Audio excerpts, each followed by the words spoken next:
She big street.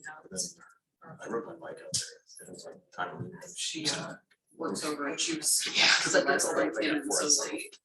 She was so late.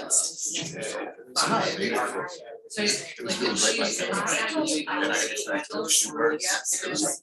So I started telling her she was. I could barely. As I was worried, so I don't know if I'm gonna until 8 o'clock tomorrow. Yeah. It's probably gonna be later than that because it's so. So, yeah, I'm like, go ahead, dude.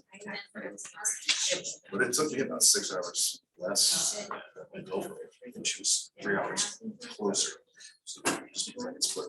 Okay. So there were 2,000 people there, and they just jammed up on it. Yes. Yeah.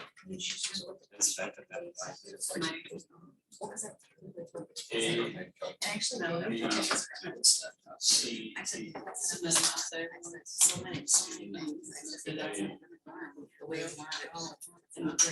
Saved that laptop. And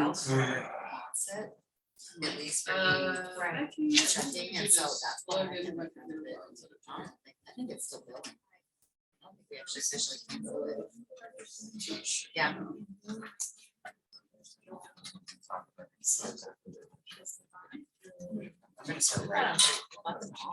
Well, they only have the scale. I have a three. We bought whatever. Seriously, we had to buy everything stuff at the time. So now. She thought it could get she likes 10 more pages.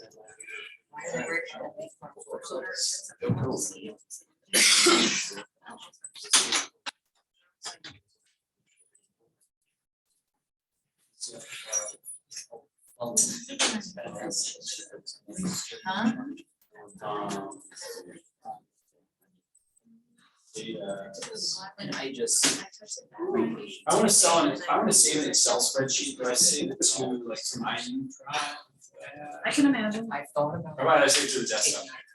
I'd just say I'd say it to the desktop if you're just gonna work in it for the class. Yeah. Well, I Did wanna you post it shut on the door? campus after. You could do You that. can still do that. Yeah. From this desktop. Did you log in as you? to the Yeah. desktop? You don't need God. to shit, do it again. That'll make it easy, yeah. That's insane. That's why I love the fact that we're down a lot today. Yes, so they don't. It's crazy. They should have been up like a second. It is late. I don't. Although, so we had this. You know, I said really up until. So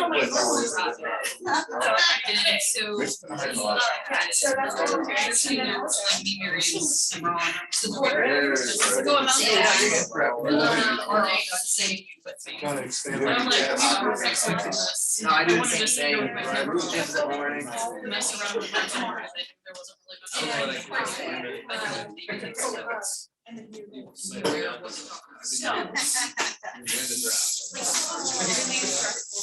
Like, yeah, I. There was like this whole thing. I was stressed out. Like, how could you do that? No, I'm actually really. Like, they make us. And I really really need- Because they don't want to deal with it. So that's great. One contract. Are you? Oh, okay, yeah. No, they were. But you're right, but like it does, it's not that stuff. I do not use my external website. I don't do a thing to it. But I'm also not a health. So. Or now. Yeah, behind the scenes. I'm so worried about editing out all these Mary. Amanda said there. Yeah, so. I remember you saying you got to do that last time. Which are you done with everything into that class? Yes. Am I right? What do you have to jump in? Hold on. And so then I would just. I also think it's Yes. A lot of time on. Have you taken this? Talk about all the hard things I did, like literally, and calculating the stuff on a piece of paper from an Excel spreadsheet. And I'm like. Kyle, whoever didn't bring a name tag, I'm gonna struggle. I use my journal. So you might have to- I don't know, I might. Zane, okay. Robert and Prince, you guys are fine. so. I was like, there was one in our section. April, you're fine. I struggle with some things. That's cool.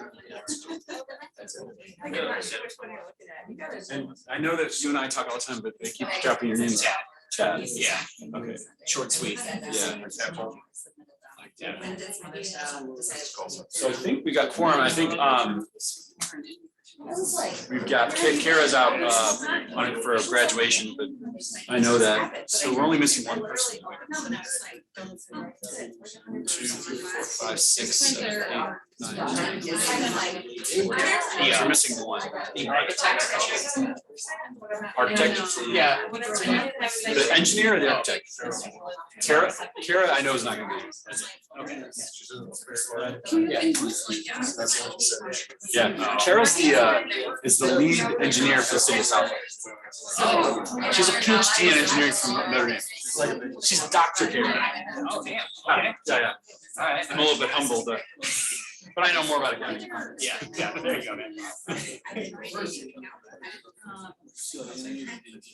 So I guess we can start with some show and tell, unless we're waiting on one more person. So, like I was sitting there looking at that. Getting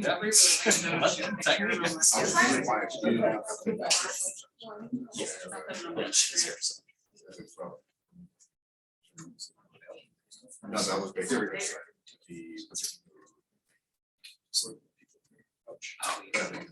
Oh, is it, you're holding it up right because it's the. I've messed up over it so many times. I've been there before. It's like holding up above the heart. Yeah, like she's like 48 hours out. Oh, shit, sorry.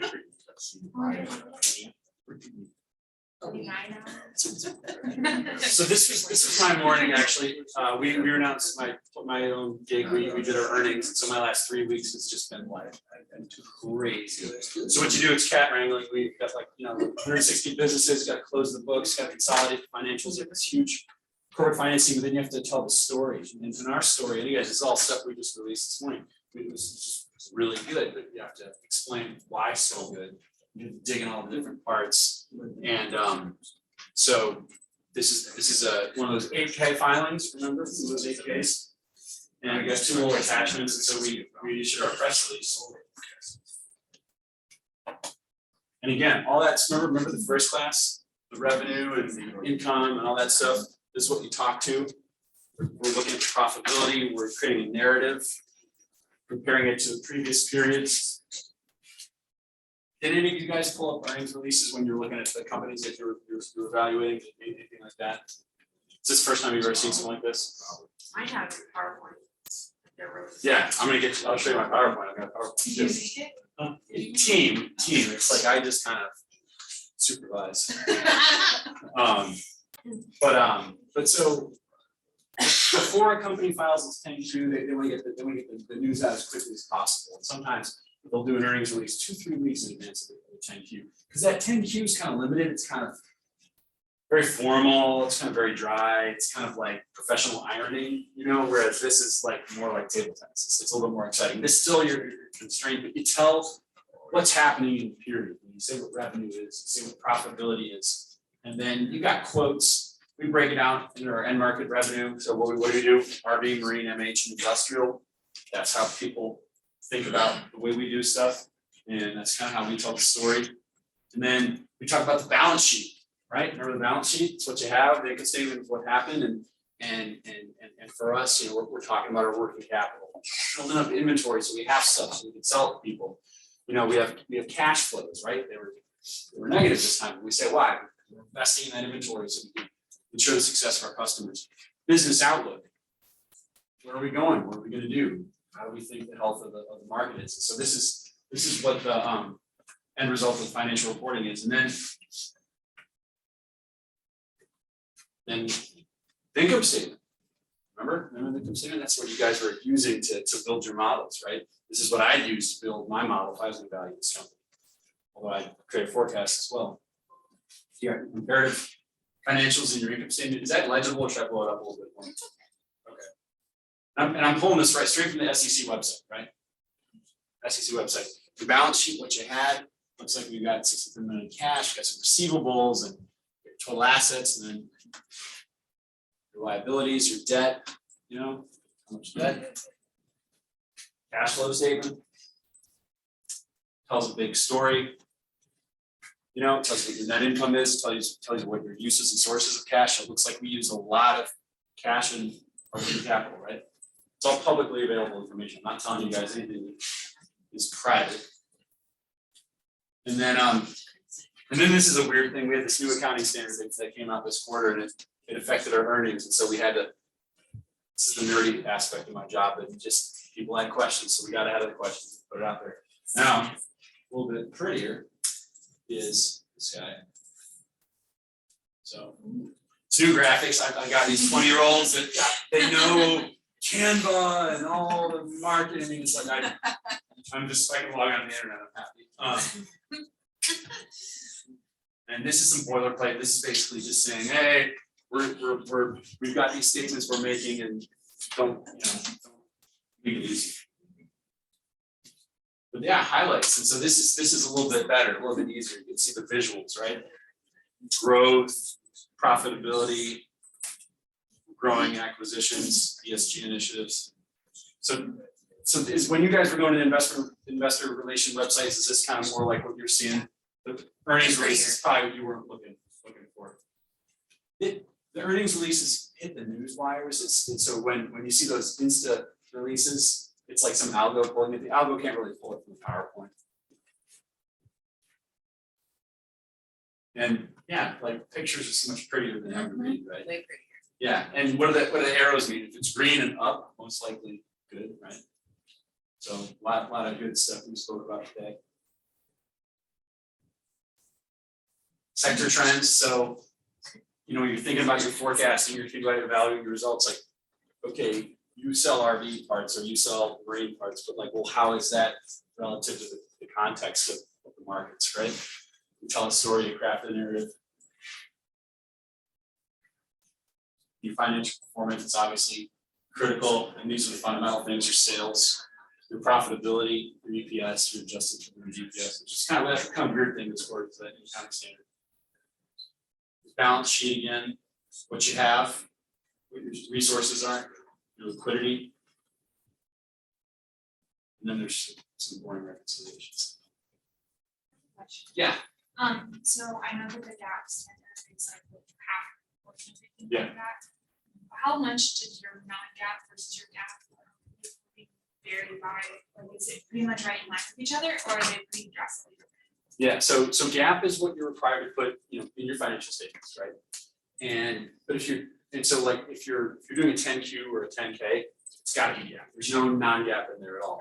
But let's say you're telling a story, you're creating a deck, or creating an earnings release, and you believe that there's a different way of parceling together the data that helps tell your story or helps tell a different story. Well, then the rule is with the Securities and Exchange Commissions, you have to make it the least prominent. So your closest gap has to be front and center. And then you have to say, we believe the following non-GAAP financial metric is useful for management to explain their story to their stakeholders. And then you state that, and then most of the time you're required to give a reconciliation of, okay, here's the gap, here's what we layered in, here's why we layered it in, here's why it's meaningful, and you got to call it out as non-GAAP. We have very little of that. I mean, it's like slim. We don't even talk about EBITDA, which is like one of the biggest things people talk about. So That's what I was just. we're super conservative when it comes to that stuff. Yeah, that's what I was just gonna ask, is like, from your perspective, since you are kind of in charge of a lot of this, what looks more accurate? Because obviously, like, the gap standard shows one thing, and then a lot of people use non-gap standards to show something different based on what the story is, but like what actually is more. So here's the deal, non-GAAP can be anything, and that's Right. scary. Exactly. But GAAP is everybody's following by the same rules. And so my personal preference is to stay away from non-GAAP as much as possible. Sometimes something unique or non-recurring happens and you have to say, okay, if this had not happened, then it would have looked like that. But really, if your narrative is very really lean and mean and clear, they can piece that together and they don't need to do it. I've seen corporations with just all this non-GAAP reconciliation, all this non-GAAP information, and then they have to do like 16 pages of like how all this stuff's calculated, it just looks like a big aneurysm of a migraine. You know? Yeah. So I keep it simple, stick with GAAP is how I tell you. I was just curious, I noticed you had the non-GAAP, one of the slides you were scrolling through with non-GAAP reporting, and so I was curious if your. Okay, so that's not because we really want to do something non-GAAP, it's that when we're disclosing in our credit agreement what our leverage is. According to the credit agreement, our leverage is net debt, which again is non-GAAP, it's in the credit agreement, divided by EBITDA, which is a non-GAAP metric. But the reality is how we are in line with our credit agreement, or our credit covenant is very relevant for our investors. So since we have to disclose net debt, which is non-GAAP, and EBITDA, which is non-GAAP, then we're required to do this reconciliation here, to say how we got to it. That's what all this stuff is here. This is, for a non-GAAP reconciliation, this is fairly vanilla, easy to follow.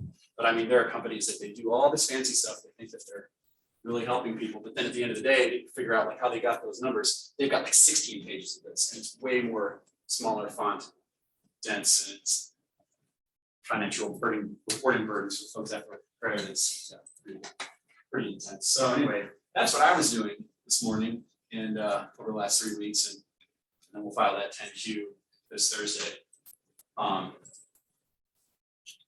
But I wanted to get back to, so we were working with this model. This is the, not the second class we've been working with this model. We've had, this is our third live class. When was the first time I popped out this model? Was it that first live class? Or was it the second? 2 classes ago. 2 classes ago. Okay, so this is the third time we're looking at this model. So I think the first time I kind of talked about it, we kind of played with some of the metrics. The second time there was an assignment and it was a variety of scenarios. We kind of saw the limits of the model. It's like probably had it doing some stuff that the Honda Civic, I was trying to drive like a Tesla. And so we crashed it a little bit. And then the third one, it was take your company, assuming your company had the 5 years of financials. And I think we kind of flushed out those partridges. You know, some did, some didn't. Portillo's would have been a great one to use, but no, 2 quarters of financials. And so, you know, the final class project is, it's kind of an experiment. We're not forecasting, we're just kind of seeing what happens in a model. But just theoretically, the difference between this final assignment and kind of like how we really do it in reality is a model that you'd be using right now to buy a company would be using forecasted financial statements. And, you know, the joke, I've said it a couple times, Yogi Berra said, you know, forecasting is especially difficult when it's about the future. And the levers and dials you have to pull and the assumptions, the macro assumptions, all those kind of things, I thought would be a little bit too much. And so one of my colleagues said, why don't you just have the class use 5 years of stated financials and see if that would be an interesting thought experiment. I thought that was a great idea because we can go and it allows us to go in and actually see the financial statement 5-year tables. But the difference between kind of what we're doing for the final project and what we'd be doing if we're trying to forecast today is that, you know, we've got the actuals and the real modeling doesn't have that 2020 hindsight. And so what we're probably going to see is when we're looking at the market capitalization of your company 5 years in the past, it's your 2015, you're looking at the market cap of that company. And we're going to get to that. I added some little technology to the spreadsheet.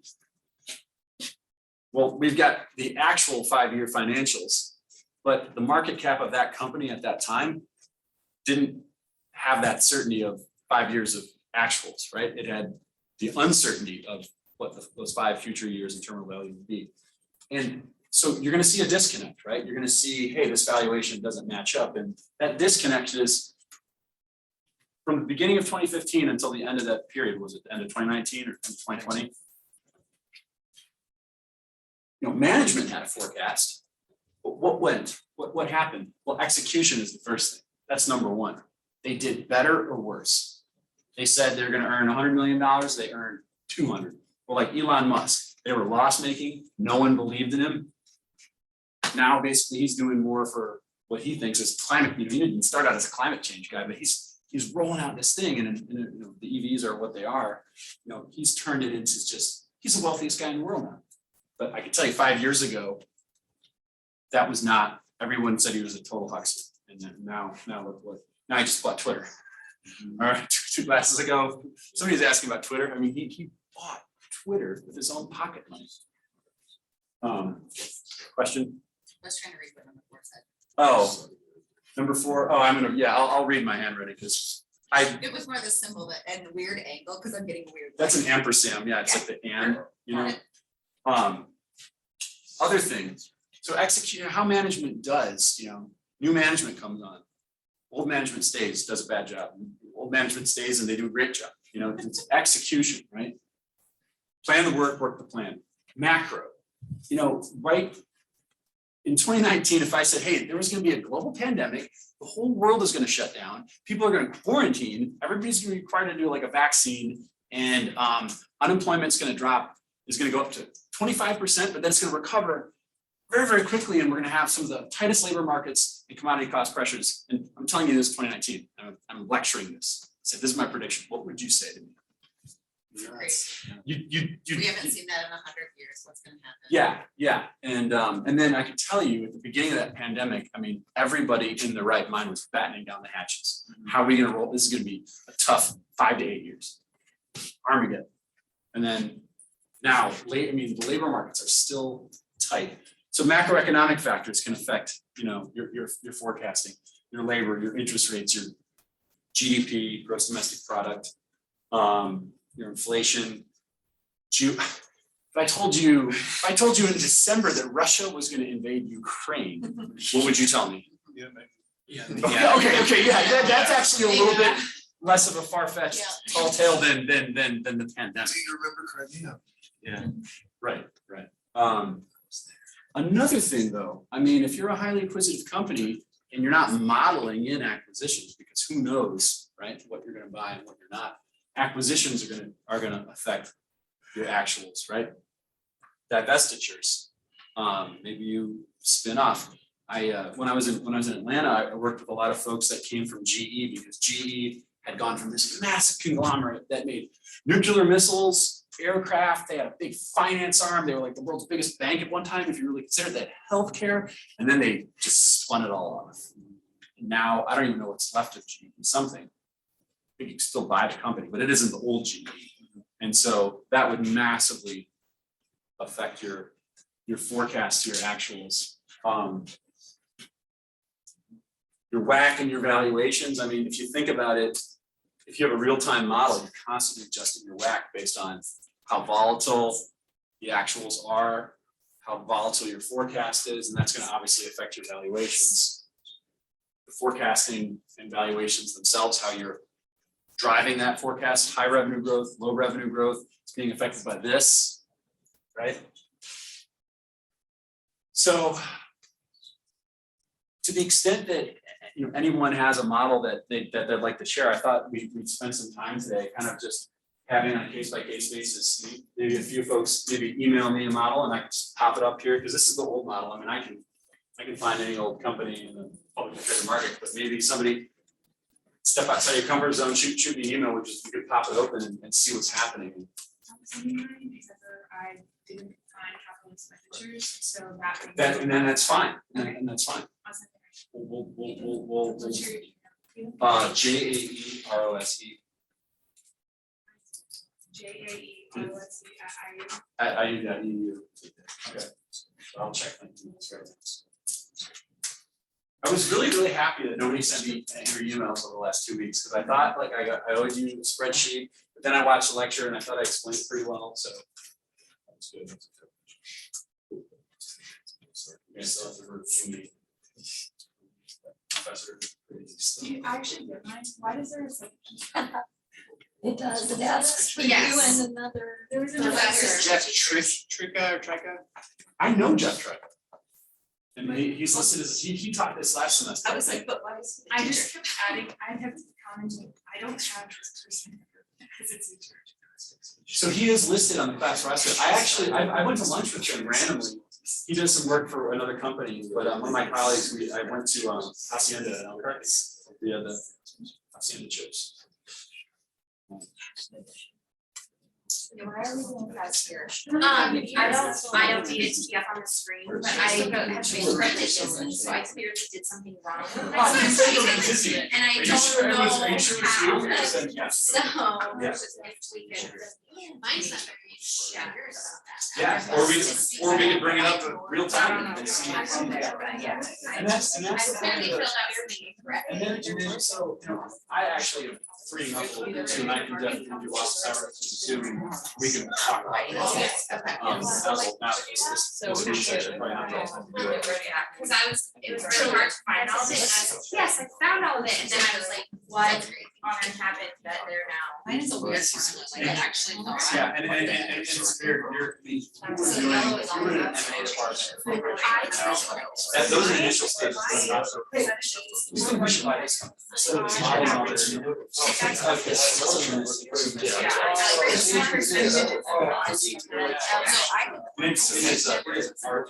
It's definitely not. So, This is complicated. yeah, and so at first I thought I found it, and I was like, oh no, that was a little hard. And it's too easy, Well, there's a lot, a lot of C and D acquisition divestitures. Yeah, like you. Execution is a big one too, they've had a good time. Yeah. Actually, got to oust their CEO. Oh. And then I went back to it. Your numbers are like. The numbers are different. I'm like, oh, that's weird. And then my brain is. I don't want them to. It's like about the snips of the wrap things in there. I was excited. Because because I'm lazy. I do it once. I kinda like it. I don't want to open it again. I'm just like, she's like, where'd you get that number? And I'm like,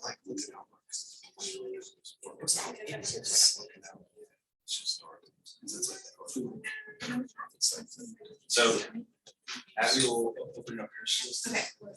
okay.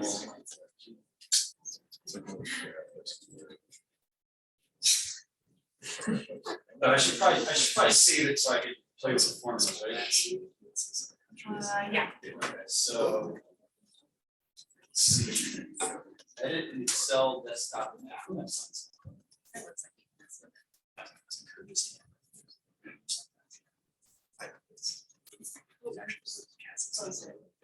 Yeah. How about save the OneDrive? You can do that again, it's just loading,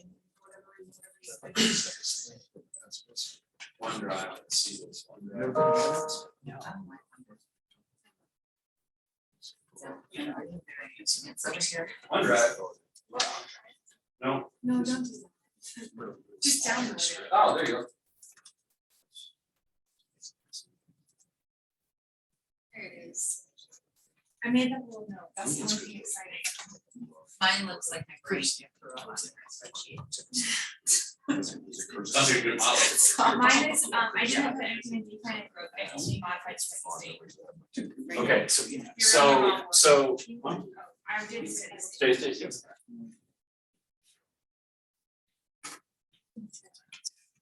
Okay, so walk me through, where are you getting your No, I revenue? did growth, I lied, I did growth. Oh. I'm sorry. I thought I. I don't know why, but I just. So revenue, any problem pulling off your revenue from the actual financials? Is that No, pretty that was- straightforward? Honestly, all of it was very simple to find, I just could not find capital expenditure, I tried, I even Googled like if there was a different like title of it, and I didn't see anything that I could. What's your company? Apple. Oh, It could, Jeannie told me that for hers, she found capital expenditure listed in like a footnote and found it by having like added. yeah. Yeah, I searched like. Did you? You gotta, you gotta go find the, The capital. The what? you gotta go find the, Property and equipment. yeah, you gotta find that. and then use that.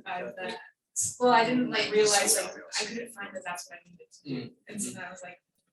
I don't know. Yeah, they didn't. They didn't do I was any. about 5 minutes from there. If I was gonna struggle a little more. I said, I don't know, they don't have it. Yeah, I found the pretty annual report and the server capital, and I gave you a number, and I searched the other document before that number. Mine didn't. So your CapEx for Apple, it's a little bit confusing, you go to statement of cash flows. I did. And it's weird, they should copy, it's not they should, but what I would call capital expenditures is payments for acquisition of property, plant, equipment. What year is this one? Most recent one? Oh, yeah, most recent. I can, fill it in really quickly. Yeah, I mean, it may or may not make a difference, probably for Apple, it probably would, but, I'll just.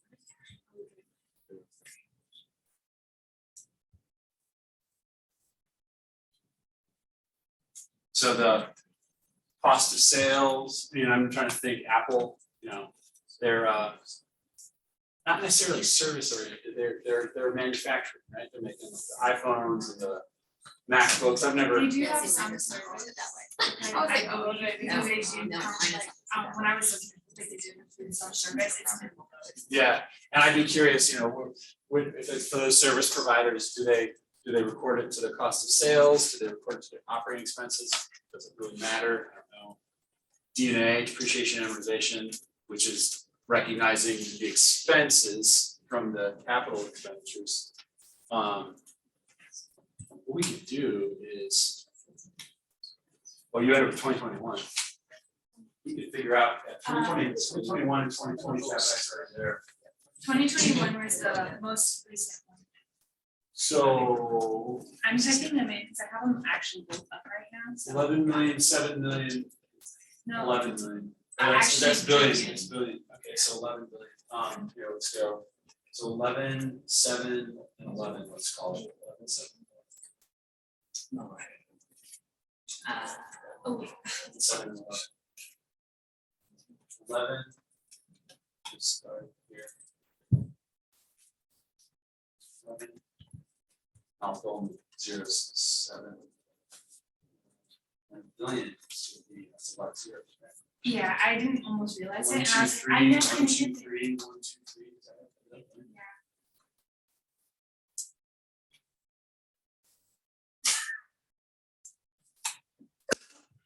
That's literally what I do. 1, 2, 3. I do the same. And then let's just get creative and do this. I can tell you that it's half a second. The one before 12.45 is for 29, the earliest, and then 13.3. So 22 is what? 2019 is 10.495. Okay, well, I've kind of got it there, so let's. 2018, 13.313. And then 2017 is 12.415.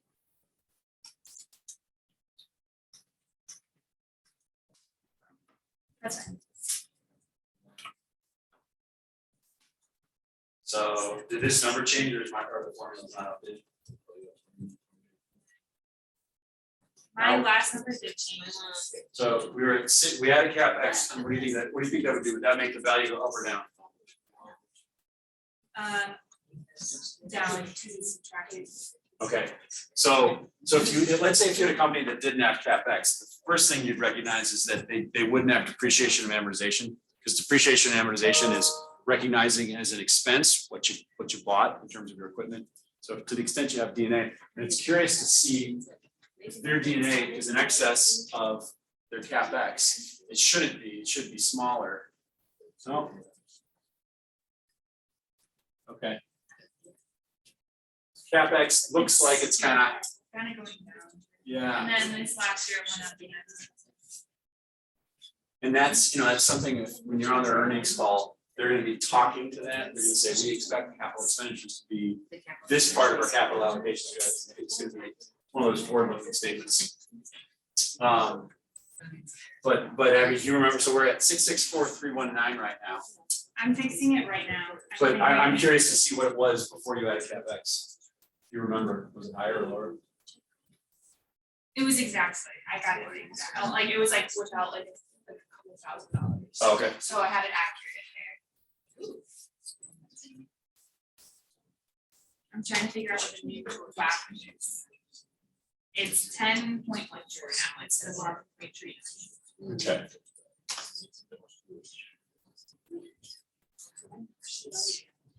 So once you put 10.14, it's very. Oh. 10.14? it's like. Interesting. Yeah, I tried to add to the new spreadsheet, I can kind of post this on Canvas to show you guys. So one of the things I said I was gonna add, but I didn't get to it until like right at the end of the beginning class, is a market cap rec, which you take your shares outstanding, this is all on Zoom. Your shares outstanding, which is you get from the balance sheet. This year, you mean? No, you do it at the earliest period, yeah. The share price on the day of the last day of the balance sheet, and if the balance sheet day was on a Saturday, then go for like the Monday or the Friday above, it's not gonna make much of a difference. And then that's A and B, and then C, which is your market cap is A times B. And then you compare it to the DCF above, this guy. You do a dollar difference, you do a percentage difference, and that'll help you see, okay, what might I wanna do to get closer, or To like modify. what's yeah, and but you know, the answer might be that, look, this beginning, the actuals didn't even tie into what investors thought at the beginning of the period, because things ended up being so different because of what? Execution, macroeconomic trends, acquisitions, divestitures. Now, if it's Procter and Gamble and they're steady Eddie all the way, you know, they're growing 2% into the right, and the commodity cost inputs aren't crazy, and there hasn't been a big acquisition or big, you know, then that might be an example where your 2015, their market cap pretty much matches up to what actually happened. What actually happened was pretty much within the forecasting ability of the aggregate market. So one thing that I think is on my tab, it's very interesting to me. No, let me get back to yours. So I wasn't sure if this was exactly correct, but what I did to get the percentages and numbers for terminal year, I just averaged the 5 years across percentage wise, and then let the formulas calculate what that was. So for the 5-year average of revenue, I left at 2% for growth. And then everything else for cost of sales, percentage of revenue, I averaged for 5 years. Oh, to interesting, calculate, okay. Like give or take, like what it would look like terminally, Uh-huh. that's the average amount. Yep. And then that's how I got close enough. And then the interesting thing I noticed is that here, our terminal value is 971, so just about $1 trillion.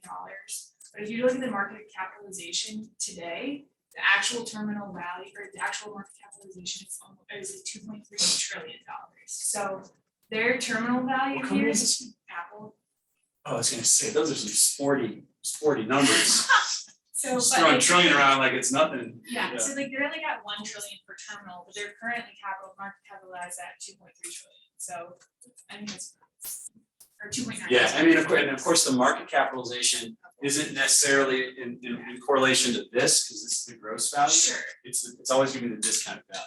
sure. Because investors aren't gonna get the next 10-year earnings until there's that opportunity cost. Time value money. Pretty cool. Okay, so this is an example of where you probably, I don't know what your WACC was when you began, maybe it was that old I was at 18%. 25% before I got done.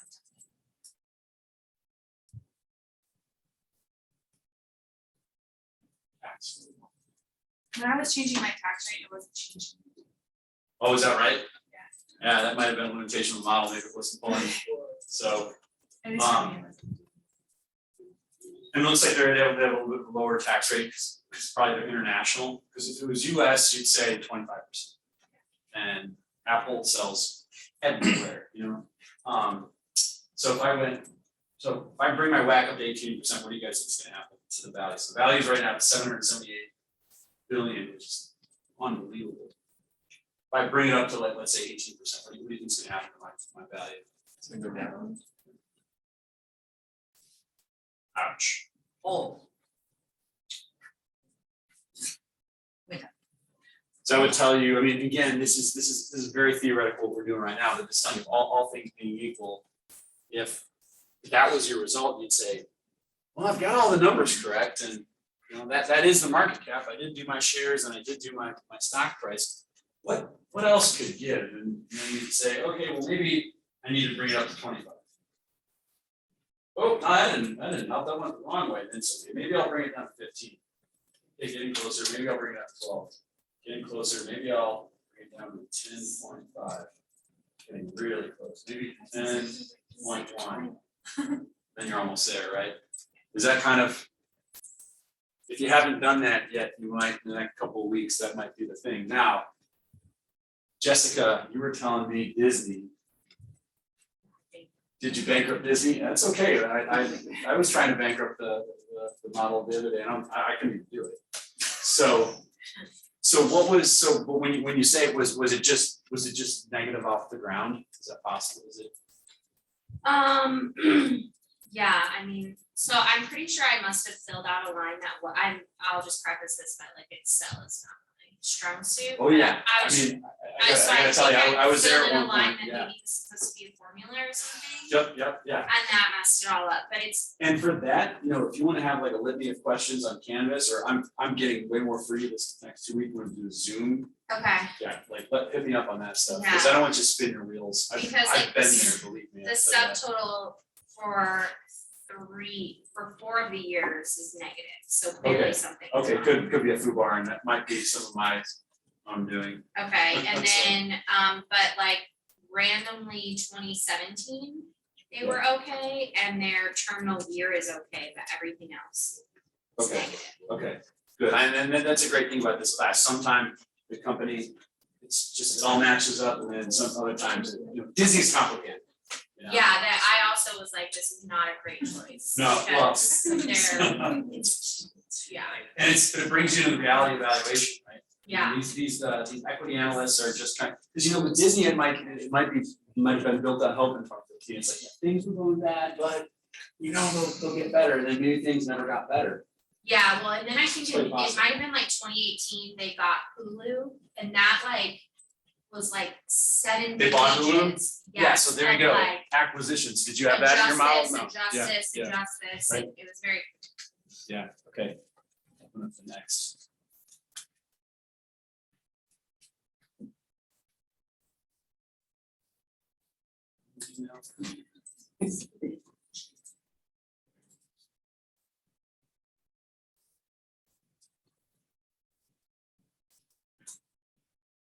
Okay. The line right now.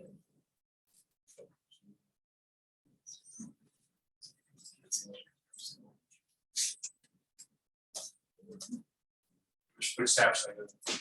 Whoa, look at all this. I told you my brain threw up on the spreadsheet. Woo! I don't like to go back and look things up again, so I just throw them into the spreadsheet, blow them up when I Well, want. so if I was a better person, what I would have done is I would have given you access to S&P Capital IQ, it would have been a student account, and then we would have done like this trades like. Yeah, man, it's right, I would have all this freak out, we would have learned how to do it, and then it's all these buttons and it just slices and dices and all the data for you and it was fed, but I didn't. It's all good. But then you had to kind of roll up your sleeves, go into the SEC Edgar website and the old school. I mean, my generation, like we were used to typing stuff in. Technologies come in later. So the highlighted cells, for all intents and purposes, you can ignore them. They're just the ones that I highlighted as I modified to make sure that I pulled in the new data, I put in the formulas, et cetera. So Which those are company is this? Costco. Costco.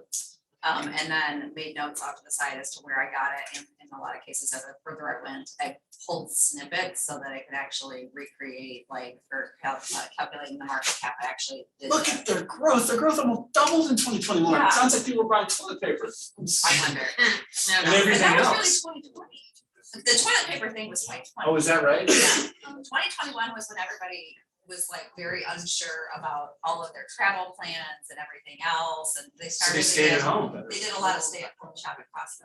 I mean, I like developed a problem. It was moderately controlled prior. And this is in billions, it's 149 billions. Yes, most well, likely. it's in million, yeah, so Yeah, it's billions, this is in 149 millions, yep. But one of the things that I found like just weirdly fascinating when I looked at some of their formulas, and I actually double checked my numbers and double checked my formulas, so they may be wrong, but I tried, because like when you look at their percent of revenue for cost of sales, the percent of revenue for operating expense, they like have a clear formula, they're flat. Like it's 89%. It would be shocking if Costco's cost of goods sold, like was, I mean, because it's Costco. It's the same thing every time. You go Costco in 2008, Costco in 2016. I go to Mishawaka, I love it. But they close early on Saturdays. I try to not go on Saturday. Yeah. Sorry. Saturday, if I'm not in the parking lot at 9:50, I will go on Saturday. Oh. Too many people. Legal coffee testers. Yeah, do you like to walk the store, get the receivables? I do. But that was the thing that stood out to me, like, I look at the percent of revenue when I look at the depreciation and the amortization, it's 1% across the board. It's like every year that, they've got that same kind of formula. The numbers are different. Yeah, it looks like their CapEx is far in excess, so it looks like they're Yeah. really, They're growing. they're growing, They're they're definitely- investing. They've opened a lot of stores in the last several years, including internationally. But yeah, it was interesting to just look at like some of the flat numbers and some of the different like. I'd be really curious to know what goes into the cost of sales and operating expenses, because obviously most of it's going into the cost of sales, so that's obviously stuff they're buying from people who make stuff. But then what about all the labor? It's the labor in cost of sales, it was it's in labor in operating. operating Let me expenses. see, I feel like I read something. I don't know whether I can find it fast enough. I mean, because this could be like the combination of selling general and administrative and direct So- labor, hourly labor, and I think most people call it hourly for Costco. Yeah, so selling general, that operating expenses, they had labeled as selling general and administrative, Okay. and then. So the hourly labor could actually be here, could, I don't know. Am I mistaken in reading that if they have 89% cost of sales or 89% of revenues cost of sales, then they have 10% is operating expenses and 1% is depreciation and amortization, you literally make no money. That's It does add up to 100%. And actually, it's above 100% if you add in the income taxes and capital expenditures, and then the only thing that kind of would probably counterbalance that is the depreciation and amortization if we add back in. Yeah, because that's in it. Let me pull that out. Yeah, there might be, I mean, this is, again, valuations.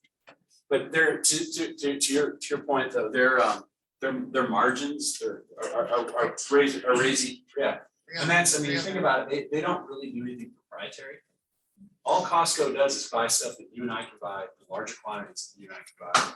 And they, what's kind of bespoke about Costco is their labor. Doesn't it feel different when you go in Costco? Like the checkout kind of feels a little bit nicer than it does It does, it feels At- cleaner. at- And the at people Meijer, not see- Fine. But okay, cool. And then, so then your market cap, so your sum of discounted cash flows, 65 bill, market cap is 64 bill, and you needed. And was WAC at 18% to get you there? That, yeah, well, I don't think I messed with that, but yeah, Interesting. I don't think I actually adjusted the bottom part. Yeah, they are definitely doing steady state. I think you did normally mess with Did I?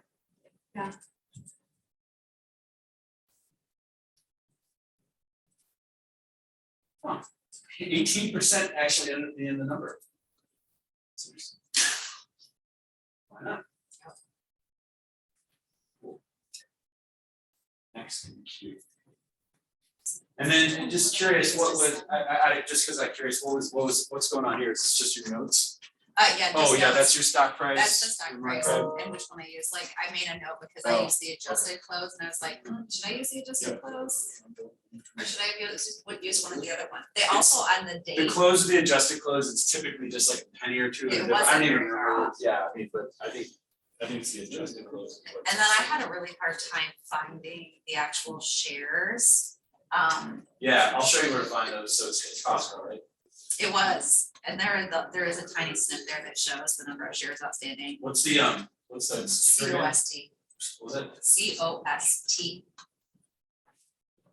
But they gave like a weird date, they gave like an October 10th date, so, but their year end was like Yeah, August 27th. So there's a shares outstanding like 2 weeks before you file your 10Q, and that's on the cover.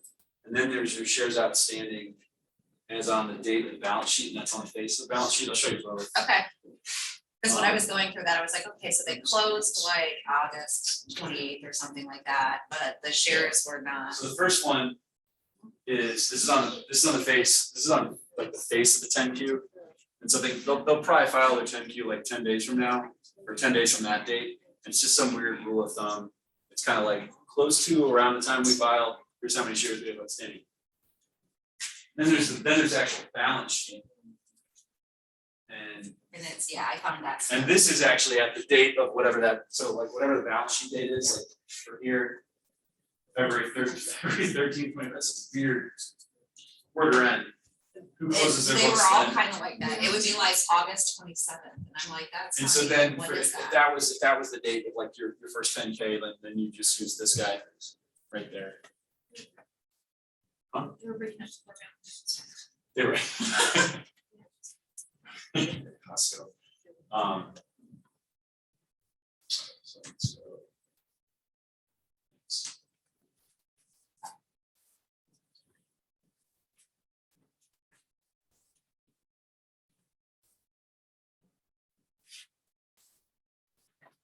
Oh, wait, right, download.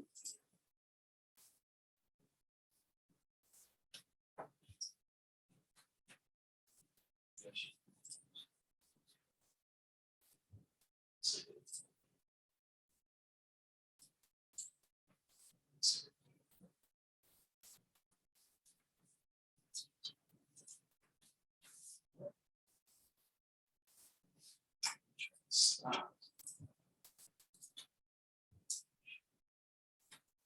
Okay, I'm gonna try to download this one more time. Thanks. Your screen shares will be showing that email. Oh, it is, So when okay, you open Excel. okay, so then I'll have to change it.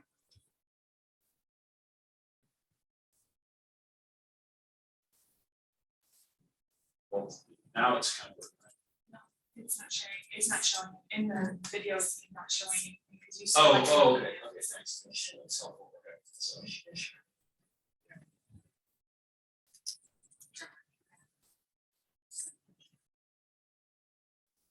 You just do screen, it'll show everything.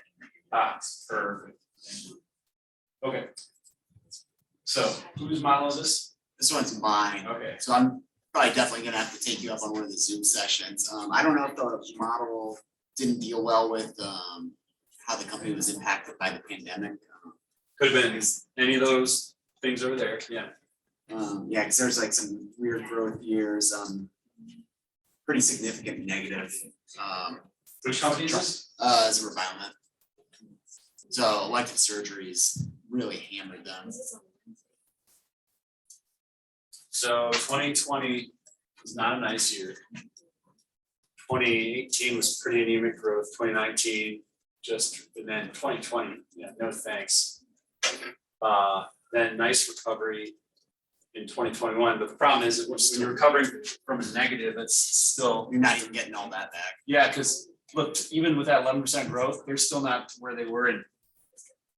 Yeah, okay, 2018, Yeah. so that's a tough spot to be in. It looks like COGS is kind of stable at around that 27 to 30%. Used terminal for 30. Any thoughts around that? Something felt right? Yeah, so kind of the upper Yes, end. that's probably the average, yeah, okay. Just, yeah, kind of conservative. One thing I did run into was that I noticed that cost of sales was built into operating expenses. Oh, was it? Yeah, Did you back it out or was it? yeah. Okay. But even with that, for the subtotal, that's still like pretty far off from what actual net income was. Yeah, I mean, the way I think about it is that these might be adding up to more than 100%, so there might be something formulaically that could be done. Might be double counts and stuff. DNA, let's see, DNA relative to CapEx. Yeah, I think, is this, so is that 1,062 million? Yeah.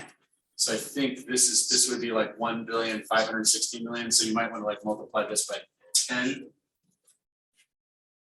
It's not gonna help your model though, it's gonna, Actually, it's true. maybe, I don't know, let's see. So, I mean, it's got a positive amount, so it's basically saying 4,800,000,000. What do you know what their market cap was? Yeah, so I've got that over there to the right. So and it's 2017, it was just under 24 billion. Okay, okay, so a little bit of Yeah, disconnect a little there. bit of work to do. Yeah, and I wonder if, just out of curiosity, what happens if we mess it back a little bit, let's break that to 10. We're trying to get to 24, right? Yeah. I've already extended on there. Oh, that needs a light on.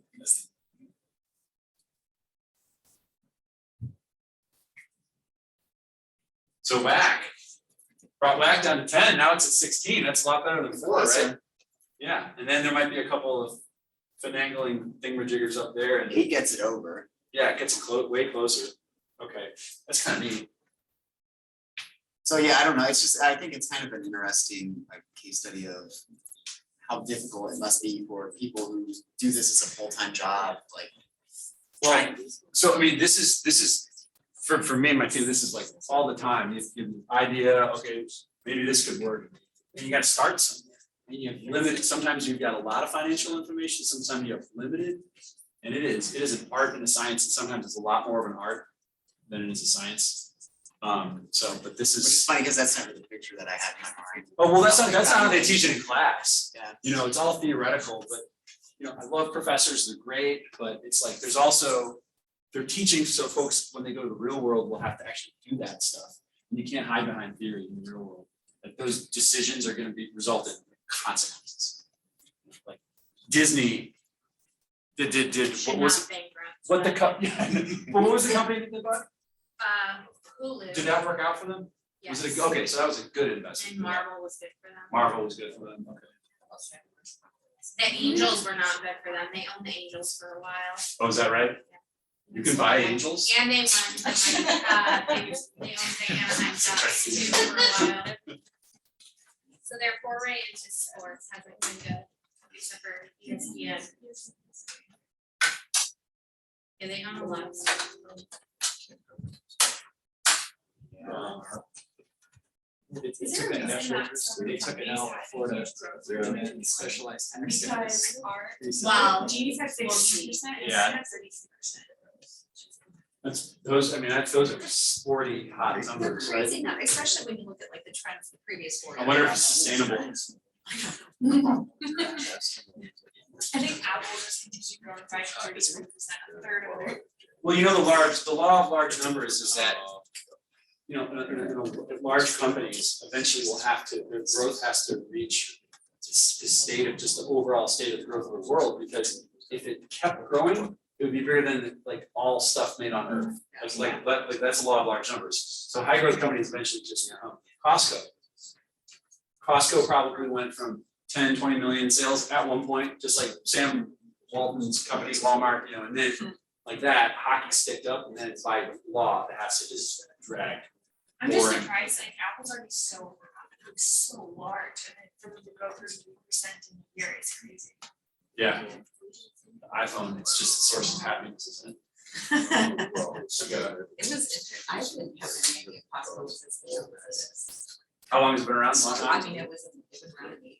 Wow. Like I had no idea, like when I started looking at the historical numbers, I was like, It's quite good. I think it was just a closed warehouse company at that point in time, but it's like, that's different. So Chad, your message to me is go easy on the model. Yeah, Go easy on you. yeah, I don't, it's not too fancy.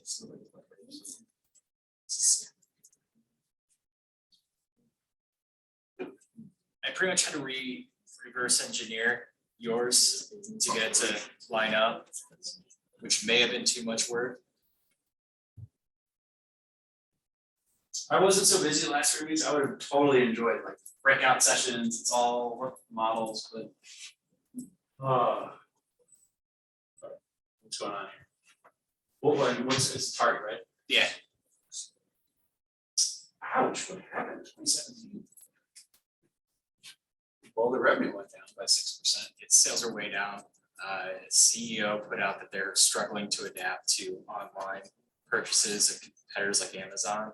Oh, Amazon. Yeah. Amazon's gonna suck with your target. But then pandemic hit and they switched primarily online, small store closures, and they caught back up. Yep. But yeah, that was a crazy dip right I mean, 2018 didn't make a pull yet. Yeah. They didn't get to 2016 until 2019. 2019 was a nice year. Mhm. That's impressive that you to have positive growth if you're a retailer. Because think about it, what's proprietary about selling something? You know, they're going against Costco, they're going against Meijer, they're going against Martin's. Okay, so pretty straightforward, pulling the numbers. Cost of goods sold, pretty healthy. wow, that's crazy. I wouldn't have thought Target had such good margins, because remember, Costco had gross margin only like 10%. Yeah. Target, well, they're different mix. You're going to Target for different stuff. Yeah. Clothes. Plus they have their own Separate. brand now. So like a product breadth of like the Good and Gather and stuff, they have their own brands, so Yep, they're pushing that too. OpEx 23. DNA relative to CapEx. Okay, so for CapEx, you entered it in negative. Did your formula also Yeah, do that the right way? it should be Okay. adjusted. Yeah, that makes sense. And look, okay, now your CapEx higher than your DNA here, lower than DNA. And it's funny, because probably in the lean years, they were ratcheting back CapEx. Now, what that put them at risk is that they're eventually gonna have to spend it again, because if they're not investing in the business and facilities, Mhm. the DNA is gonna erode it, and that's when you see, look, yeah, now CapEx is it's double, Yeah, had to catch back up. Did they just pay that up, dividends? they do pay dividends. Yeah. You know, can they just dividends, increase the you can make its way to the model too, but typically you take out like cash, that kind of cash, 'cause that's a financing activity. We're keeping it fairly simple here, so some of. Oh, you got a lot, this is very interesting, okay, so the model would say that it's worth 100 billion at an 18.2%. Do you know what the market cap was at the time? No. You can look it up really quick. Yeah. If you look up the share price on Yahoo Finance, I can find out the shares outstanding. What year, 2015? Yeah, right, they got it up.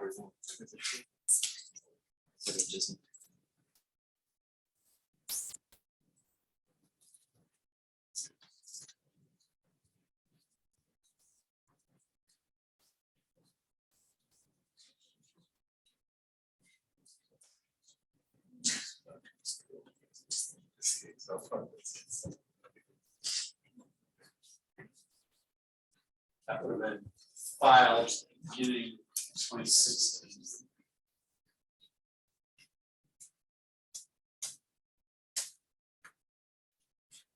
Balance sheet. So shares outstanding. 602 million, let's call it. So I'll just go to the model. 600 million.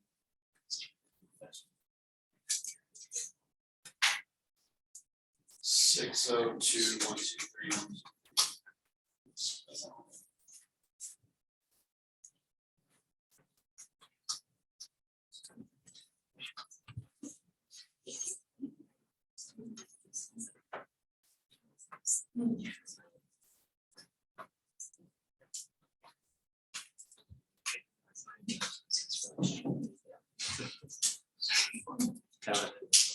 So share price, just go Yahoo Finance, Yeah, then you go to historical. yeah, that's where I was at, it was not working. Oh. Or if you go to the chart and just kind of visualize what it might have been. So. Yeah, I was looking at that. Anyway, so we can guess what the stock price was, let's say it was $150.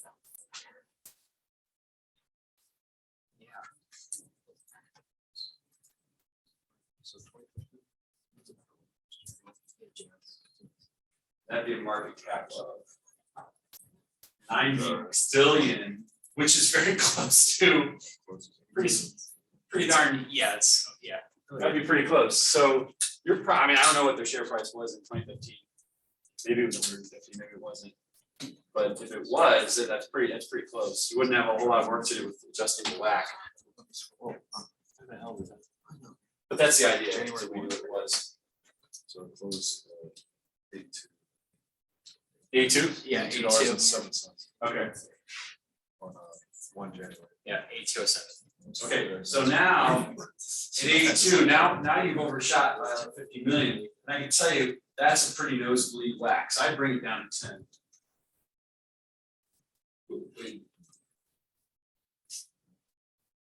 It's the wrong direction, so now we got a market cap of, okay, so this is explaining, wouldn't think Target would have a very high WACC, what would you need it to WACC to be? in order to get closer to reality. Something really high like 22. It shouldn't be that. Yeah, I mean, yeah, that's Something went wrong there. So, yeah, again, it's a gut check, because you know your whack wouldn't be that high. No. I tell you the whack for target's probably gonna be something like 10%, because they're steady area. So something, this gut check says that it's something. It's all right.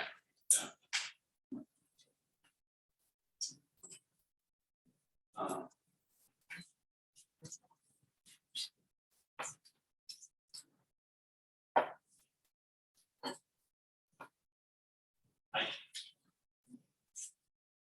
Prince is curious to see. Oh, Yeah, that's pretty. Wow. Whose is that? Prince. This one's. Hubert. Hubert.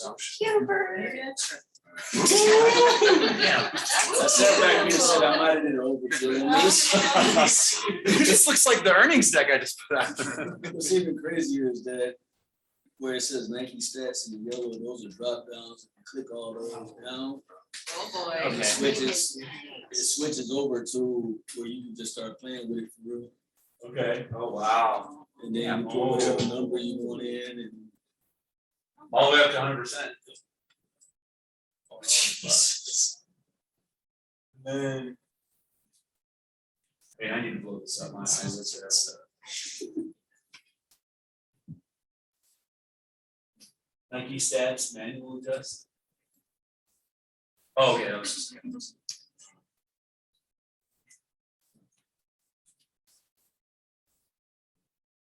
Okay, you got toggles for everything.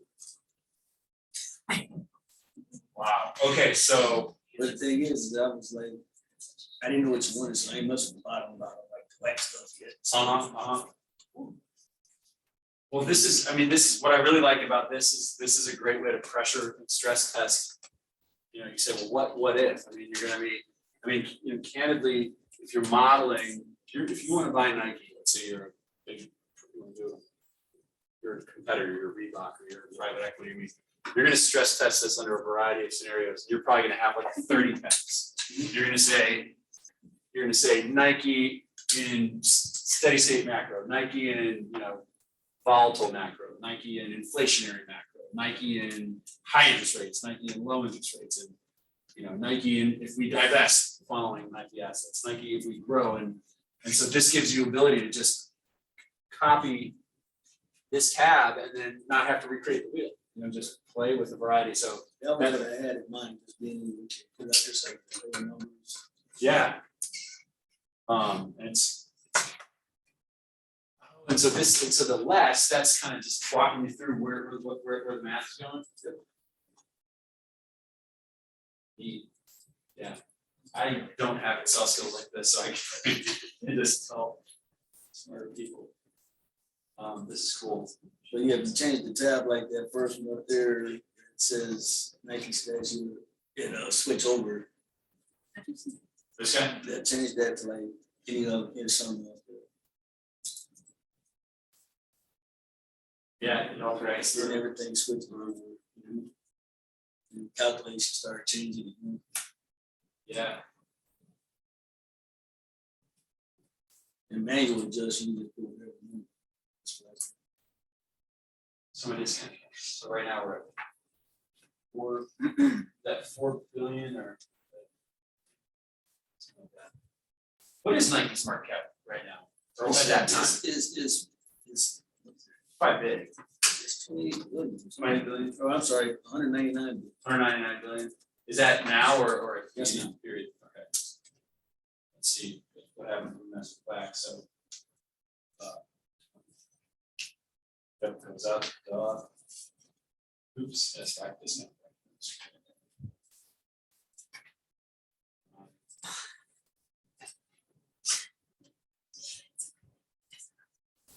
And make it go way up. Oops, do that up.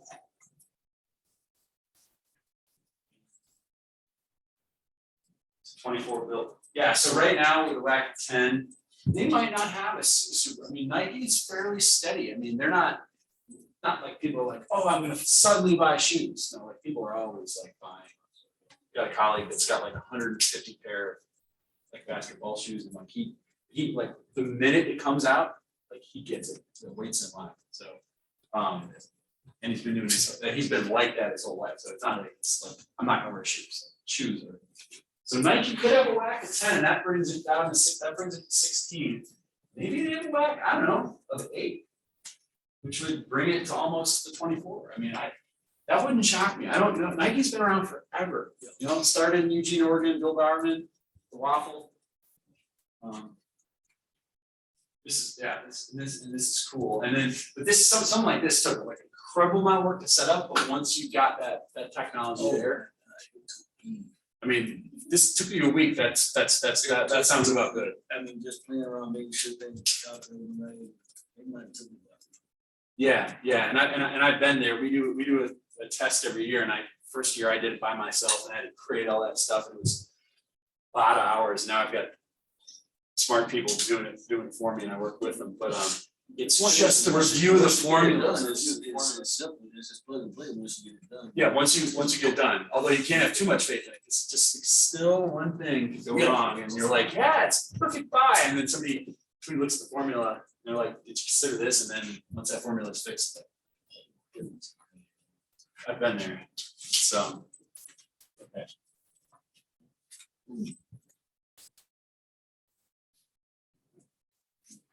I'm not good at IE.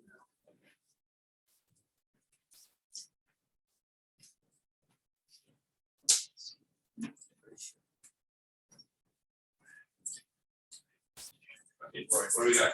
What was your company? Oh, I don't wanna go after Hubert. I wouldn't, Well, that's listen, the so if I reality. went after Hubert, my model would look just like this, because I created this model. Is it Zoetis? Zoetis, Yeah, Okay. it's not Barkbox. Oh, yeah, Yeah, because like yeah. you were struggling with, like, you were trying to get every pet Right. company Found- and Hubert all. found it for me, Oh, I should really? have had Hubert do my model too. Right. Hubert, can we post your model on Canvas to support it all up? We can. But this really, I struggled, and after listening to everything in class, I forgot to do the market cap, not today, but. Well, don't worry, I after forgot the to period. do it in the assignment, so like, let's not, yeah. So that makes it a lot better, and then playing around with it though, the whack is still 7%, which still seems Looks like kind you're of using low. 3.5. Well, yeah, because I used the wrong one, but then I look at income taxes, look at that, I might be reading these financial statements wrong, because everybody else's is like 1%, 2%. Well, they're pharma, do they get taxed differently? But they, Why does it change so much? I know. 37%. Oh, okay, 15%, so, 43%. All great questions, so. The numbers could be right, they could be wrong, but let's assuming that they're right, you could have a very good story, so. Depending on where they're getting taxed, right, you know, it's by jurisdiction, country. So in 2016 was the TCJA, the Tax Cuts and Job Act, and it brought corporate income tax down like significantly, that was under new administration. And right now, under the current administration, we're trying to raise those back, they haven't done it yet. So you see a drop in income taxes as a percentage of revenue. Here, I would have expected to see it here, but then again, this could be due to tax strategies, changes in tax laws in other countries, and it could be any of that, when they do pharmaceutical. Uh-huh. And They could lifestyle. have, you get research and development tax credit for doing certain things, and so if you got, like, if they changed the law that allowed you, like, okay, let's say I'm gonna spend $1 billion in research and development, and let's say this year they did, that wasn't allowable in whatever country you're operating, but now it is, you have a massive, that stuff happens all the time. Especially if you're R&D heavy, like pharma is. You know, Costco, not spending any money on research and development. The people that make those products are, Costco doesn't have anything to research and development. It's the same folks come in to the carts. But pharmaceutical for puppies, you gotta Yeah, you gotta do a lot of research. do a lot of research, a lot of testing on the puppies. Yep. You do. Just trying to pull those. That's the biggest Can't percentage. we like test the pigs? Like, I mean. The pig, Baby pigs are cute. yeah. So are baby goats, so the feeding baby goats, you know, I mean. And then so the market cap is work in progress, or that's something. Yeah, but so does that seem crazy out of line? 'Cause I think, Well, is this well, because it looks like market cap's identical to some of the discounted cash flow, so you'd have to compare it to what the actual market cap was. right, so when I put that in, it's more like 7.5. Cause it was 20, Yeah, not 83, that's. I mean, you might be spot on, I mean, I'd have to look at the actual detail. But I think maybe I just have it in my head that 10 to 12% is more of a normal Yeah. range. Like- And they're not a profitable company, their growth goes up and up and up and up, and then it just seems like, yeah, they could have a low cost. Yeah.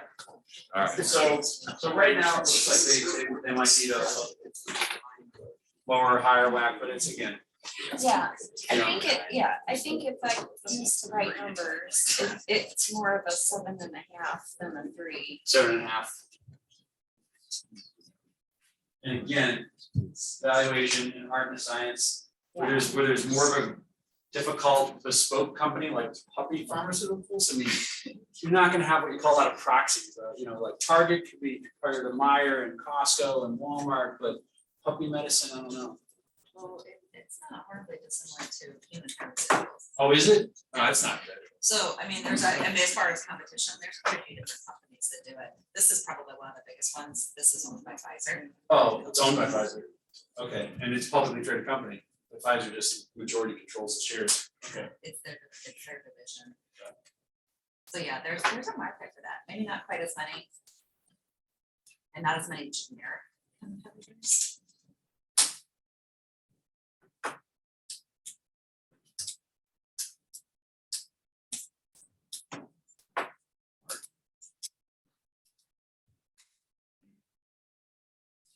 EDX, what are they doing again? Global medical device software company. Global medical device software. So now, Devices and software. device and software, so a little bit of a blue, maybe a little bit of Zimmer, just a little bit of Zimmer.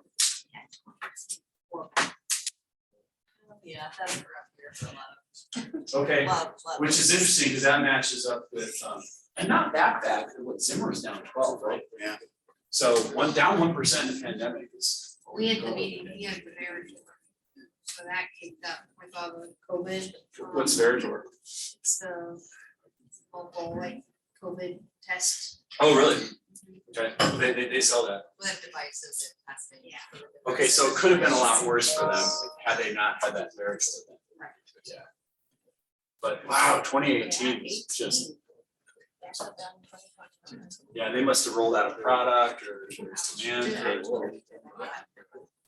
And then 2021, what a great recovery, and that was their best year ever by far. And actually, 2018 was the year we rolled out the majority of the switch from the old platform Pixis device to a brand new software device, like not cloud-based, but server-based. Okay, so they're rolling out like just the nature of their technology, okay. You back up, right? Yeah, and do they, do you know, like, what's the split between their actual physical medical devices and software? Is it like 20% devices, 80% software? I don't know. No, I think it's I think it's made more hardware. More hard, okay, got it. Cost goods sold, pretty healthy. So gross margins are 45%, something like that. That means they're very profitable. It means probably what they can ask a lot for the products, because it's proprietary. High barrier to entry, unlike Costco, so very, very profitable. When did they acquire Fusion? Is that- it's 15 years back further, yeah. So their operating Could be expenses, growth, yeah, too. yeah, pretty high operating expenses. I wonder, you're not double counting anything here that's also in here, are you? I figured 80, You mean from a percentage standpoint? The Yeah. operating expenses. No, I sent you you mean the cost of sales and operating yeah, I expenses? mean, that's probably No, correct. I sent you the screenshot Uh-huh, and you had said to take cost of sales and then everything below it was my operating expenses. Yeah, okay, so I do remember that, so that's probably right. Is it weird that the depreciation is bigger than the expenditure, capital expenditures like across the board? Yes. Wonder what's going on there. And so my capital expenditures was actually in money. Like when I would Yeah. for investment activities. They could have changed their capital allocation strategy, they could have said, hey, listen, we just don't need to physically buy stuff anymore. We used to be kind of PP&E heavy, property plant equipment heavy, and so now it's just bleeding off and another possibility is maybe they used to buy their facilities, now they're renting them.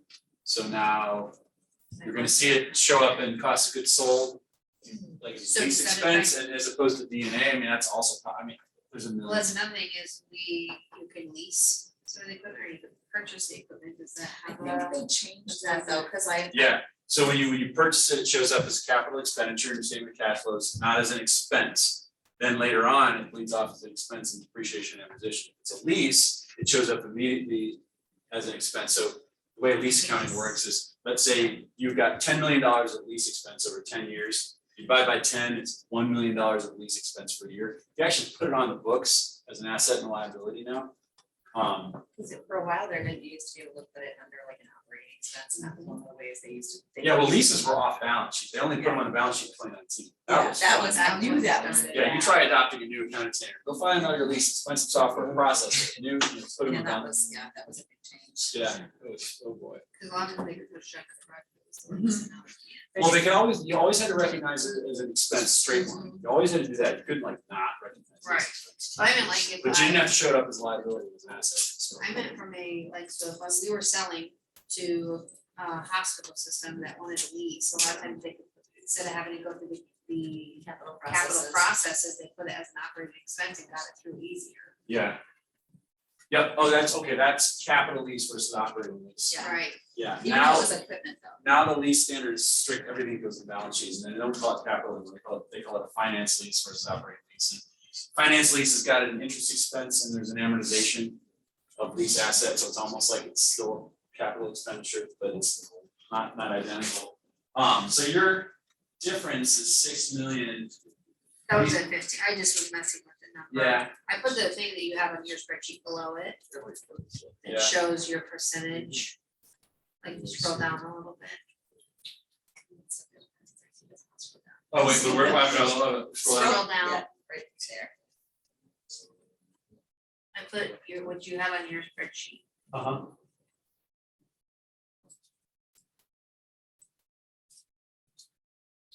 Oh, so now the difference is fairly limited at 642. Okay, so and then so this is just what kind of whack?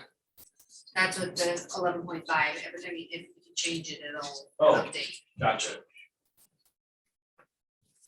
Oop, wrong direction. How about 12.5?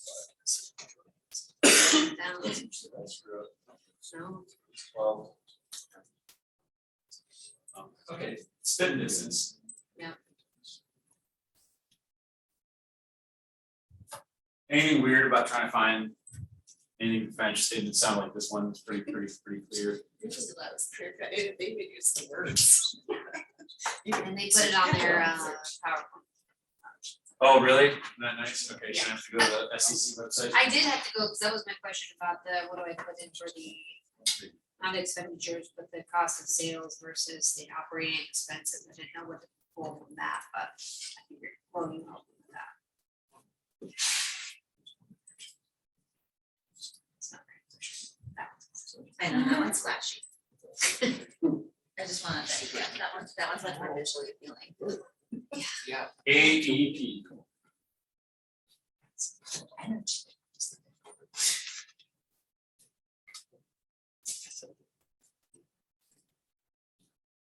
This was an energy company?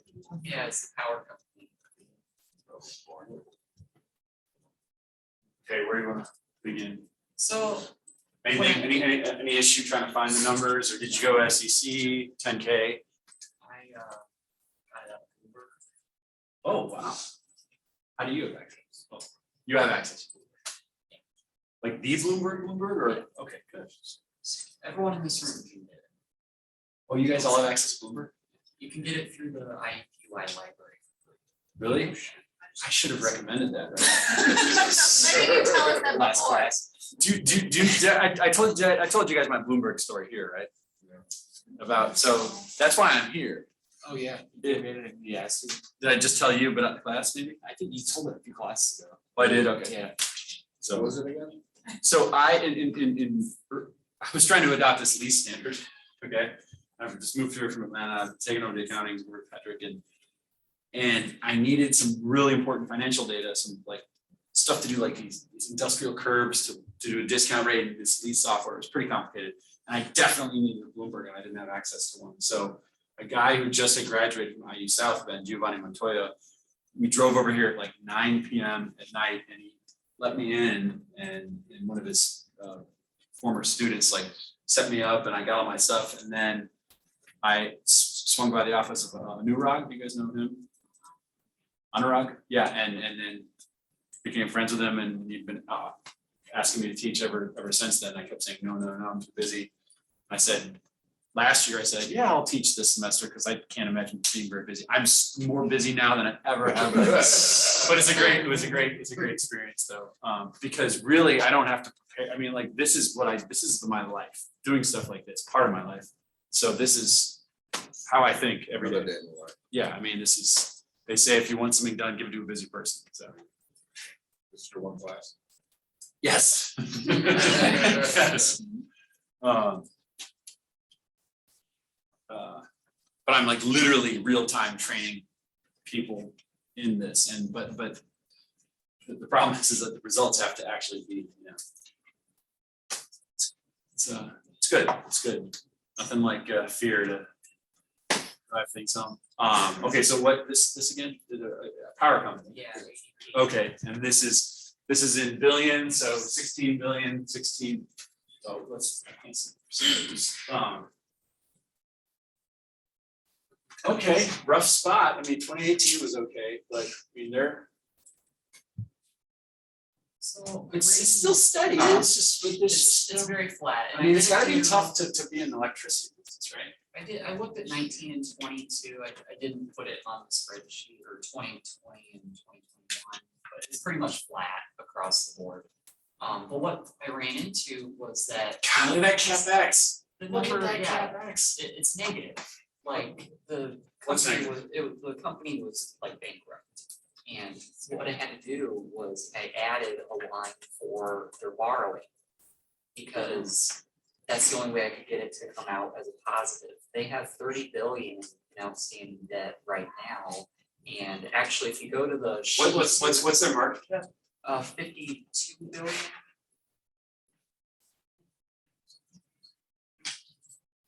I actually stuck a slide from their earnings presentation under sheet 2, which outlines their capital needs through 2026, and they need to borrow about 4 billion every year, just to, I guess, keep the lights on. Literally. Literally. And this doesn't surprise me, their capital expenditures are huge. Because they have to, build an infrastructure. My husband actually works for AEP, he's a mechanical planner, Really? and he orders parts for stuff that needs to get fixed, and his budget is like millions of dollars for like one job.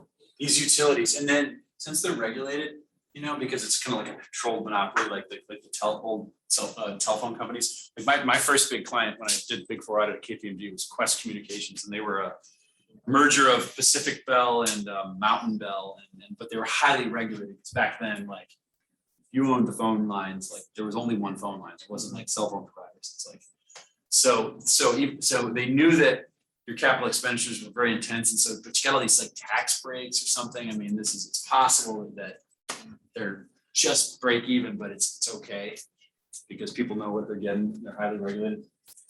We're probably ready for take a break pretty soon, right? 8 o'clock. So we'll just wrap this up and then we'll take a 10-minute break so we can all coffee or something stronger. It's been a long day. So the revenue a little bit challenged there. the cost of sales, nothing nutty there, it's kind of good margins there, but then they're hit by the operating expenses, then again, it's gotta be very expensive to run. Electricity company, D&A, highest percentage of revenue, but half of what CapEx is. So they're really having to invest in their infrastructure. And almost in order to afford that, they're borrowing like a drunken sailor, I should say, but they're borrowing very heavily to match up. And some of discounted cash flows 23. So that, wow, I mean, that's pretty much in line with, and this is an example of probably a company where you can just roll the dice and it's probably gonna work because things are so steady. And a whack of 11, and that feels right. So did you have to play with whack a lot to? I did, so WAC. And you started with 18 and then you're like, what on earth, Yeah. right? So in 2015, 11.4 hits the spot, but You went massively off with 18%, right? Yeah. 11.4 worse. and this year, I had to go down to 6.5. Oh, yeah? Oh, so you did back by a year or something like that? Yeah. Okay. Interesting. See, everybody's got a style, you know? You do Hubert, where it's like, wow, or, you know, simple is fine as well. I do simple because I certainly can't do the graphics in Excel. I'm not so good with, once you get to macros or if then pivot table, that's not mine. That's why I like modern software. I think Excel is a gold tool, you know? And a lot of the data analytical tools like Power BI, Alteryx, all that kind of stuff, it doesn't require use of Excel. It's more user-friendly dashboard. Okay, so why don't we take a 10-minute break and we'll keep walking through people's models and then talk about next steps. How long do finals last for? What you wanted to, it can be like now. Okay. This is Okay. this This is our final. Because my question is, I know that maybe folks want more time to work with their model and talk to me and meet, and I didn't know, is that over like the next week, over the next month? Over the next 10 minutes. Not over the next month, you have to submit grades, I think, by 5/6. By 5-6? I think so. Okay, good to know. And a grade You can do it early. next Friday. Yeah, it's a lot. Okay, yeah, no, perfect. Well, are you like expecting us to submit something over and beyond what we are just kind of covering? No, I'm here to serve you guys, not the other way around. You're not trying to impress me, I'm trying to. The goal is here, I mean, this is an amazing class, it's for everybody to learn.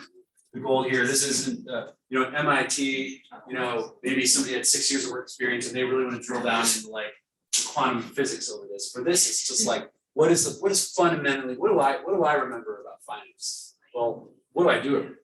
It's this, it's the financial information from the financial statements, get comfortable with that. And then the concept of the modeling, time value of money, which is what that whack is, and then actually getting your hands dirty. I mean, that's business right there. And then, because at the end of the day, you're answering the question, how much is something worth? Because I want to buy it, how much should I pay for it? Is that good? You might, after a lot of work, might say, that thing's a ripoff, or that thing's cheap, let's buy it yesterday, Put capital to work. And that helps people make investment decisions and manage risk, and so that's the point of the class. I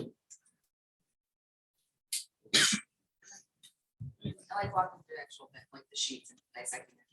Yeah, I'm a professor who gives a sheet. So. What? Can't put pieces this way. That looks like a personal cup. And then it looks like it's ginger tea, it looks like, and it's like, yeah. What is it? Masks the smell of the whiskey well, right? Okay, so yeah, we can just want to regroup at 8:10. Okay.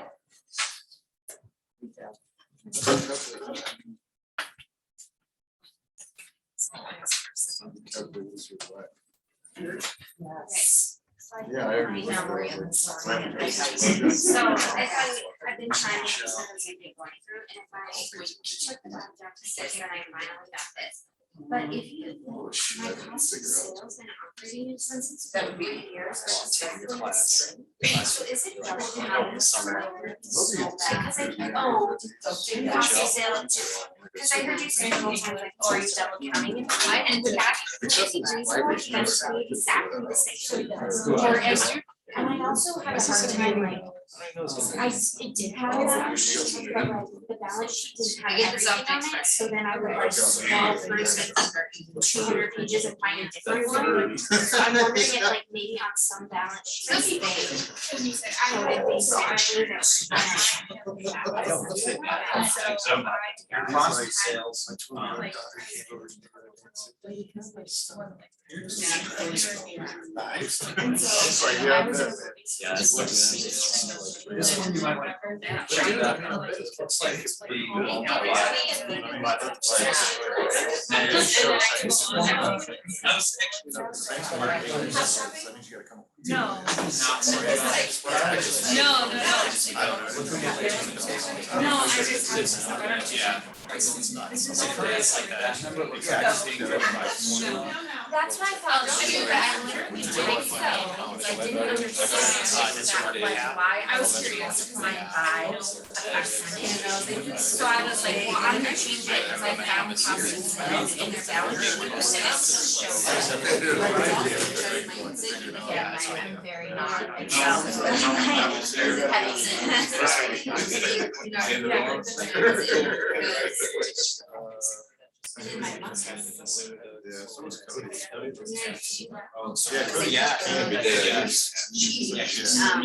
He was good at it. But I, she didn't have it all the way. Even though she's acing the the accounting things. I just made a lot of those spreadsheets. Couldn't do anything. I'm like, no. Are they still there? I I had a dream that I like paralyzed. I think it was like my one leg or something, and I was like freaking out over it. I was like, oh my god. So like imagining like your fingers sounding of it, it was me like, I think it's so scary, like, I don't know that you really thought. So like, I just, and I hate surgery. yeah. And I was sick yesterday. And that I did not put in, I didn't do anything, But today's. because I thought that Are was. you? No, it still works, I just can't really type. It's much of a type. Oh. You never once on touch myself, like. Please. And I haven't used my assistant for my phone, so that's always. What did they tell you, like, do you know what was causing it, or? So I have so that's a, I mean, obviously my work's computer, you know, ergonomics, right, if I'm actually like, okay, so chairs down, desks down far enough, you know, I'm supposed to be like this. And then just, I know, I just got this computer. so flipping the bar, keeping it more. Cleaning presses. Yeah, no, we're cleaning presses. I was like, Not with the bar. Yeah, this is my beer. Use dumbbells, my wrists. To be able to do it after like everything was sealed. No, because it's such a, I mean, now I that's know what's it's triggering. you know, so like when But I that's use what this it's bar. turned up, isn't it? You tell me we've already run Dude, there's a couple times when it costs to get done unless, you know, I just for 10 years. So she said, do like this. You know, use it because I can keep my. I didn't save them, but I mean, I found the test day on the SEC, like trust website, and We like, can- you know, We can definitely. Yeah, we're gonna look at it. well, you're not, yeah, Because you're just putting it in as long as you have that, right? If you have big boxes.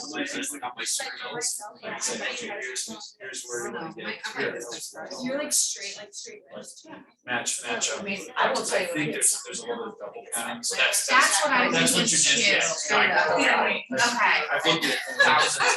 and it's really easy to do, if you don't know exactly how they like line item. It's I easy guess to do if you do that. It's just- I'm like trying to find the right position. Okay. I know, right?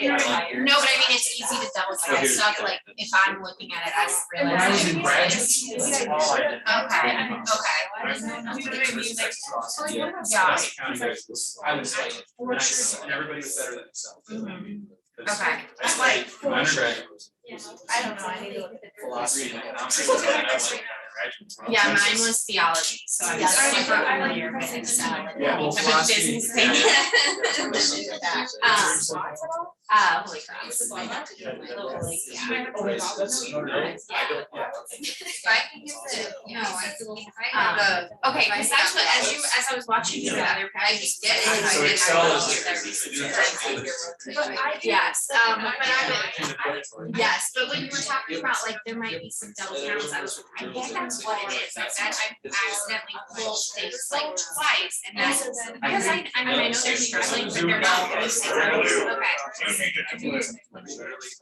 It'll make sense, okay. Like especially like. So- Alright, thank you. But I like. Very interesting. What about push-ups? I feel like this is like really, I'm like, what can you do? I mean, I should be able to do, but I mean, push-ups you for sure. That's what I really, that's what I think really triggered it. Pissed me off was Doing doing that, doing the body pump and stuff. Arms, Oh, the heavy lifting. Yeah. Yeah, with heavy. That's what I think really got it. Yeah. Because remember my elbow, I was like, my elbow's messed up. Yeah. Because she was like, just let get back. My wrist don't bend. So I literally had to let the bar go. The leg on my chest. Just can't push it up. You did that with a clean. I'm just not mentally prepared for this. That's all I brought. That's all I got. I don't have anything Yeah, left. it was, she's like, she's multitasking. Sorry. No, like the. Like, you know, the stuff that I got, said you're being audited and has to do this tonight. Her system's starting up or something. Oh my lord, I'm tired. This was time to get ready for bed. Me 13. Late 13. So we officially met at Memorial, like 2 weeks before she went. Well, she just done that course there, but we went here and took another job, but it was care fusion at that time. So I like met her on accident, and then she started something. It was weird. It was a little weird, but before One she of was in those the like, sales. one of those like, well, when I was nursing. Yeah, but you were in like the clinical consulting for several years before you were in sales, so she technically shouldn't sell anything, but she was like a support person. And like a clinical, hey, this is how I think it should work faster, in our system, et cetera. Long story short, we went to a big sales meeting or a big pharmacy conference, like that has an expert sales conference, and the person who was in her role. She sold me stuff before that, and she was like, you're going to this conference. It's I know, it's like, yeah, I do, it's really, do this, and go whenever. She just didn't get into the hospital, it's like, something.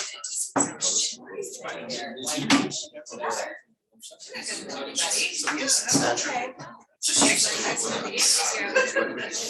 And I, because I was like, sure, good for them, and she's not there the next week. And now it's like, no, this is like where we're It's on. like, this is. And she's like, she was like a whole bunch of drug dealers, and she's like, I'm not a drug dealer, so why do you care? I'm like, well, It's a okay, different let's degree go for for that, this. but I think it's.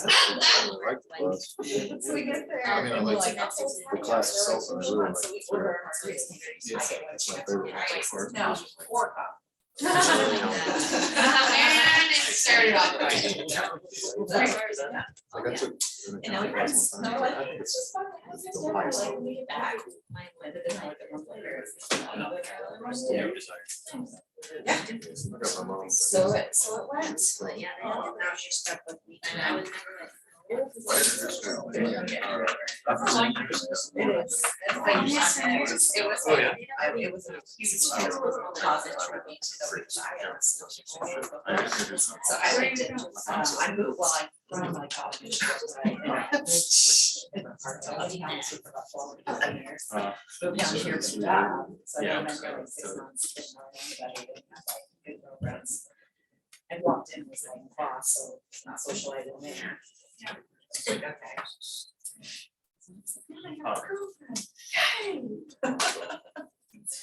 My husband was like, okay. Yep, he's like, that's so cool. Actually, this was very excited to.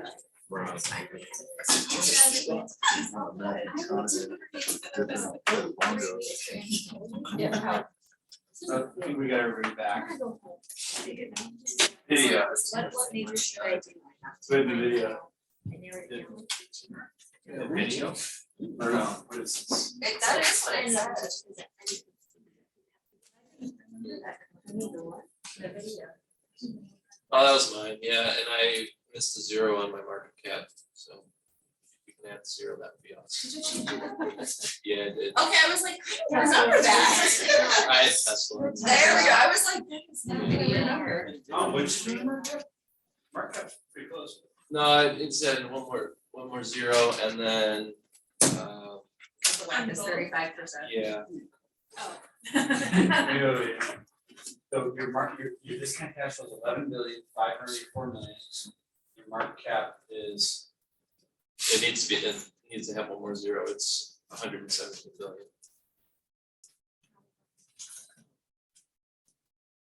So, So hit enable editing at the top, okay.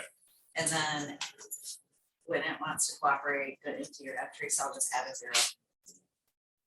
And then now you're back. And now you change that to the whack to 6.7. Oh, if I just listen. There we go. Ta-da. Yeah, so, What do they do again? well, they're most known for their video cards, graphics cards. That's like video games, Or like in Um, the, I'm sure there's like Xbox, right? Or PC, PC. pieces. Okay. And so was it pretty straightforward? Where did you go? Did you go to IR? Did you go to 8Ks, 10Qs, go to 10Ks? Did you go to Bloomberg? No Bloomberg, just 10Ks. It's so funny. I could have just reminded you guys. But then would there have been a learning curve of going into Bloomberg and then, because it's not like Bloomberg's user friendly. I mean, it's user friendly once you know how to use it, right? it would have been. Yeah, and there's no learning curve with the 10Ks and 10Qs, not that much. I mean, it's just kind of there. They didn't have a line that said capital expenditures, so I took the property and equipment and took the change in property equipment and added depreciation to come up with. Ouch, really? Yeah, so actually Hubert. That's like what the old auditors used to do. Good for you. So, but I actually looked at the line item that you had. Did you try the cash flow statement? Um, CapEx? Yeah, it didn't say that, but I looked at the line item that you mentioned earlier, and it differs from what I calculated. Here, what's the ticker?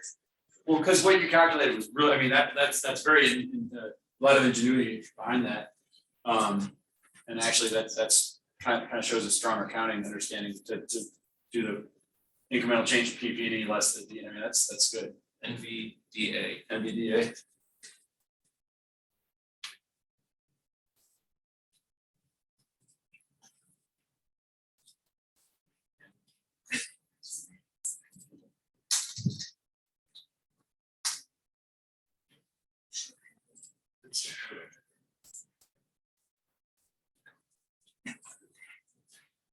It's always faster to go to 10Q.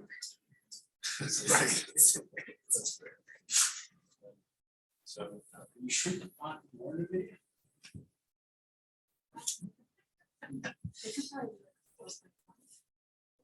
So purchases related to property and equipment and intangible assets, this is where you want to go for your CapEx, your 976, 128, 49.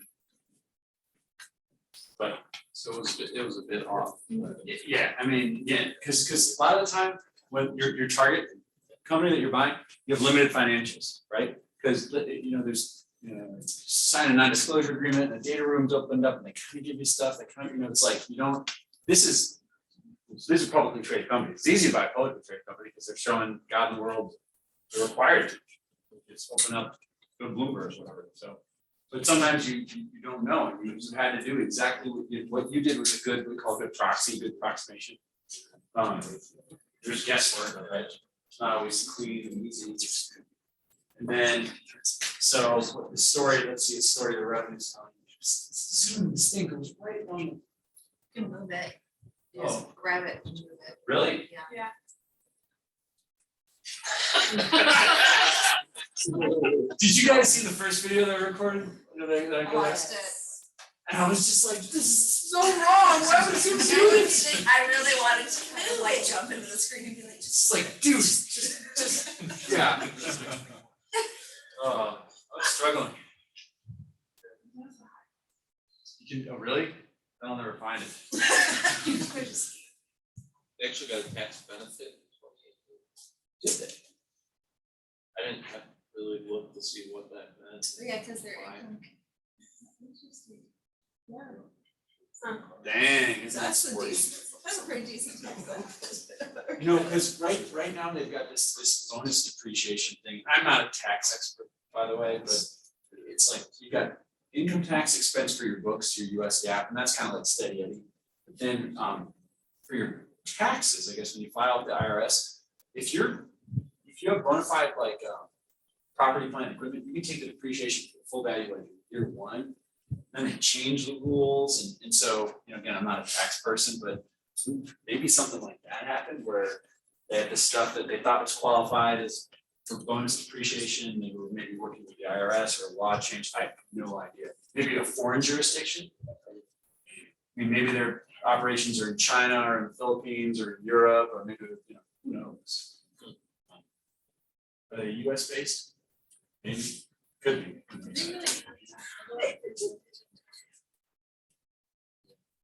crazy. Let me check that formula.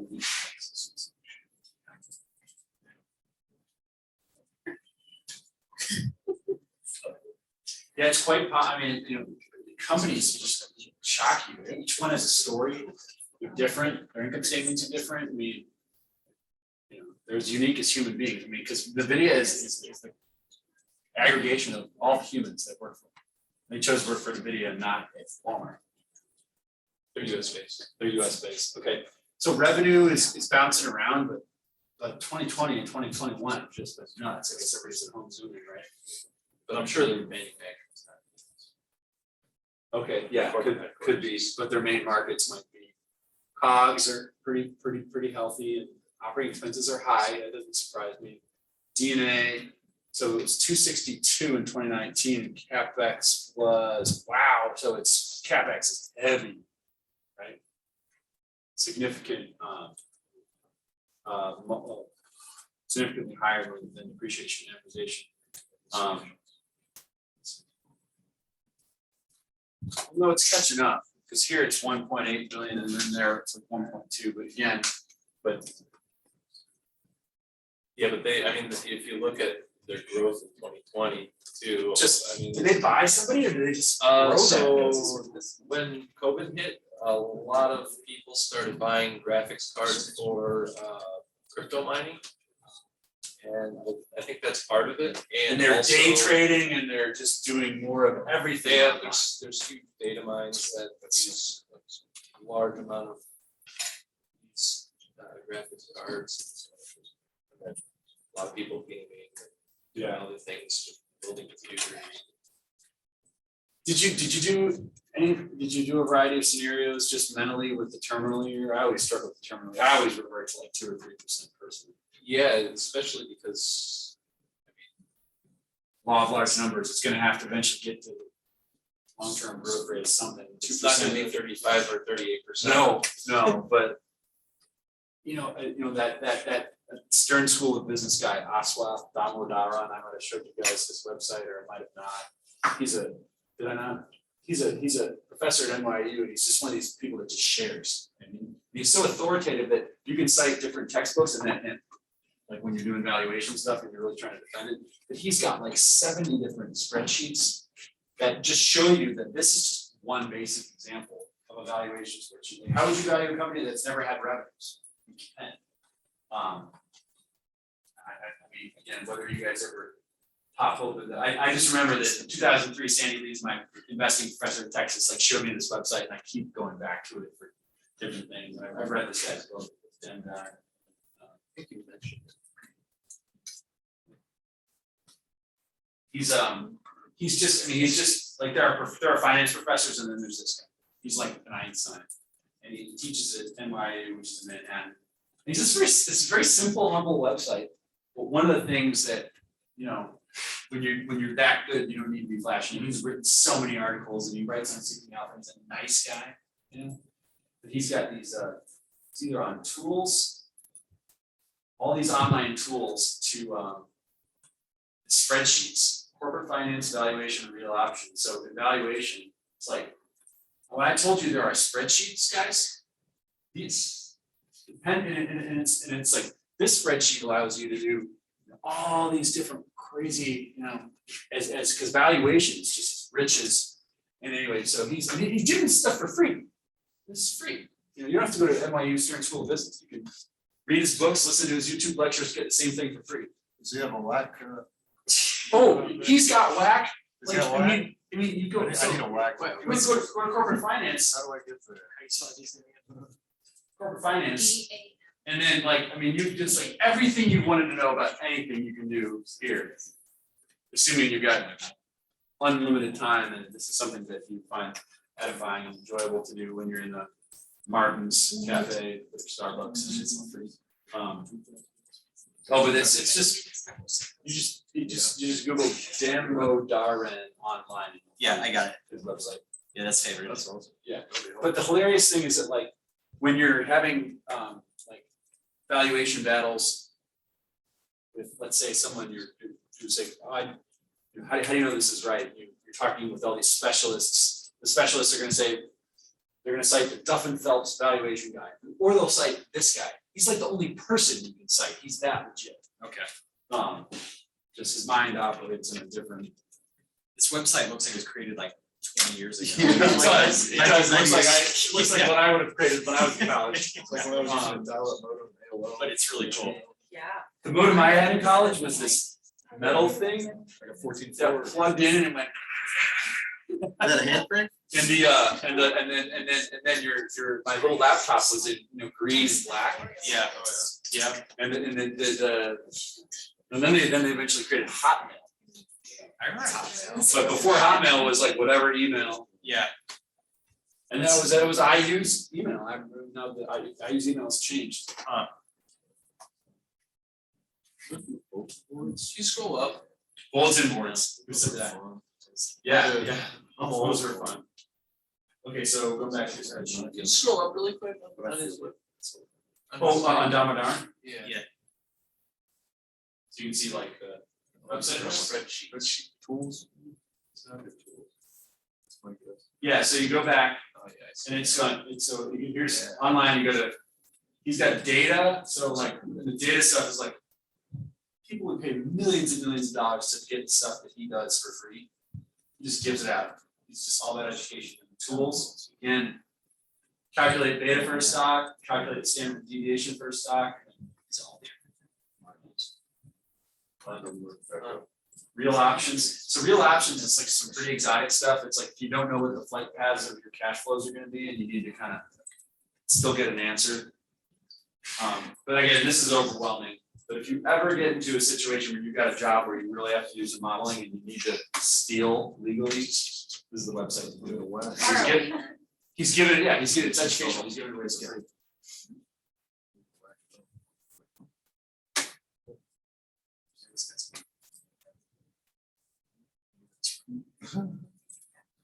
Okay, so, income taxes are weird, low. Yeah, and I probably shouldn't have just put 0% or terminal year or Terminal year what? the taxes.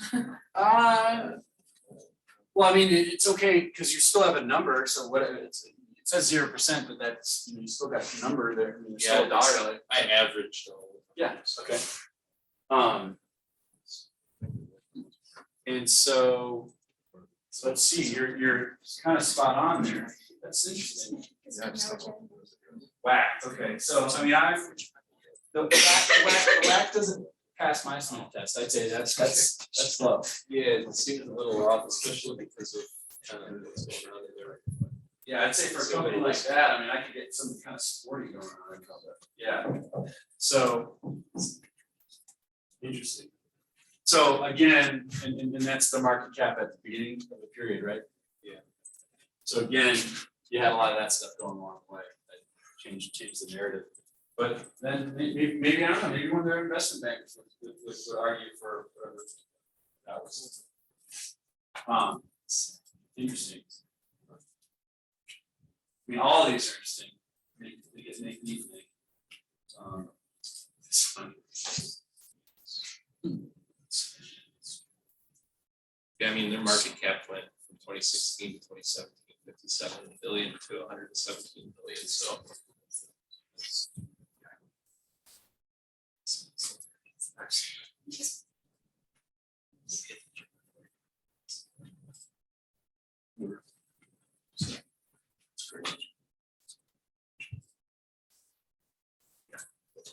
I lucked out because GM had everything listed on theirs, I didn't have to calculate the CapEx. GM's been around forever, you know?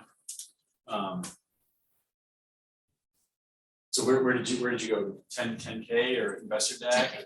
Yeah. Where'd you get CapEx from though? It was listed. I didn't have to calculate, so when they're like, where'd you So find they this?" had I'm like a like, 5-year "This is table in the MD&A that had all there? I guess they did, because I didn't calculate it. Okay. Yeah, I mean. Obviously, 2017 was a lot better than 2021, but then again, they're still cranking out the cars. I wonder if it's Tesla that's eating their lunch, because if you look at 2020, I bet Tesla's revenue was massively up. And GM is probably, I bet, to the extent that Tesla's revenue is growing, GM's revenue is probably getting hit. It's like they have all these grand plans about, Going- going towards the more, the electric ones. Yeah. And all that kind of stuff. And it's like, oh, and the automated line as well, that they're trying to push. It's like, oh, you're putting a lot of faith in those, aren't you?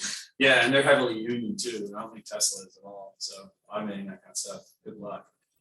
Unions. They've been managing their costs. I mean, 2018 was a little bit of a, you don't want it to go, because, like 100 basis points for GM when they're not making a lot of money to begin with can kill them. So they're bringing cost of goods sold down as percentage of revenue. You're not being that merciful to them in the terminal year, because look, you could give them credit for that 79 and drag it out, but you're like, no, I don't know if they're gonna maintain that. Maybe they're. Operating expenses, they've been managing it so far as it went down in 2021, but still, 2019, 2020 were tough, because again, you drag that out against revenues, and that's meaningful. Income taxes, what happened in 2017 income taxes? I didn't read the stuff, so I don't know, but Oh, something interesting. okay, that was, wow, I must have lost a tax case or something. CapEx relative to depreciation, it's a little bit closer to depreciation, so they're probably it looks like they're really ratcheting down their CapEx in 2020, which makes sense, because they're probably really affected by that shutdown. Think of all the labor that wasn't productive, all the plants that shut down. CapEx went back up in 2021, and they're holding it steady for terminal year at 5%. Those are adjusted cash flows, terminal value. And then DCF is 58.2. Market cap. 12% sounds a little bit high, right? But that's what it was to get it to match the market cap. For the 2017 market cap, yeah, for 2021. No, maybe 12% is about right. I mean, this was like a turnkey, almost like. If anybody's struggling, GM is the one that. Wow, okay. So not only was it not hard for you to find the financial information, but it wasn't a whole lot of, when you started at 16 or 18% whack, but 12, and that, hard to argue with 12. 12 is about, if you're to do a default between 10 and 12% is what most valuation specialists are gravitate to. Unless it's software, in which case you could get way sportier numbers, 15, 18, 17. When I did the market cap for 2021, the WAC went down to 9%. But that's assuming like all the values and stuff. Yeah, no, that makes sense. And then, how did you do the market cap? It was listed on Yahoo Finance. Okay, So I didn't have to do the shares times this and that, I just found it. so I mean, the most current, but at the beginning of period mark, Both. yeah. It had it all. Oh, okay.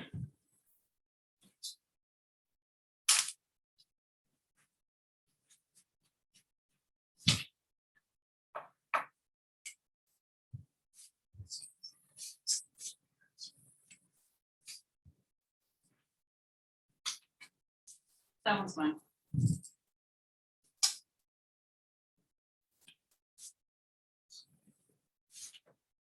I get like charged $18 a month from Adobe for something, I don't know what. I should be like charging it back corporate, and I think I desperately needed it as a spreadsheet, so like I do something with it, and I was like, I'll pay whatever.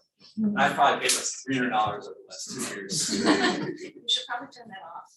Yeah, no, I mean, $300 over 2 years sounds painful, but $18 a month, like, what else do you spend $18 a month on? That's like 3 days of Starbucks, right? How many Portillo's hamburgers though? Ooh, okay, so. I'm invested in Portillo's, like I literally own shares. And I felt so bad because I've been working so much, I can't get to Mishawaka, and I live near that Portillo's, not too far. And I think they're open until 10, but my hours have been so crazy. Like, if I'm working late, I'm gonna go to the gym and then go home, not like go to Portillo's. It doesn't work that way. So, but now that I'm an investor in them, and I don't recommend buying the shares, because my heartstrings are kind of pulled from them, so I like the management team and I do like their story. But they've been murdered. They went public at 20, then the shares at like 55, and now they're at like 20 again. So it's been, and this is like in the course of like 6 months, so it's pretty volatile. And they've been really hit by labor and supply chain. Think about it, you need like 100 people to open up a new Portillo's, but they need to be really, really quality, so you have to pay them a lot. And then labor's in tight demand, and then think about all the supply chain inputs, the cheese, the onions, all that kind of stuff. So they're struggling, but I think that their values are good and they hold together, they're gonna do well. But couldn't buy their stuff, so I ordered a T-shirt the other day. I went online, I'm like, let me generate some revenue for them. You know, it's $20. No, it's but no, it's been a rough week. I'm hit. You really buy a T-shirt, son? What? Did you really buy a T-shirt? I did. Watch the T-shirt online. Their swag is awesome. Go online. Buy wear it. Talk to your friends and family. Buy cheeseburgers.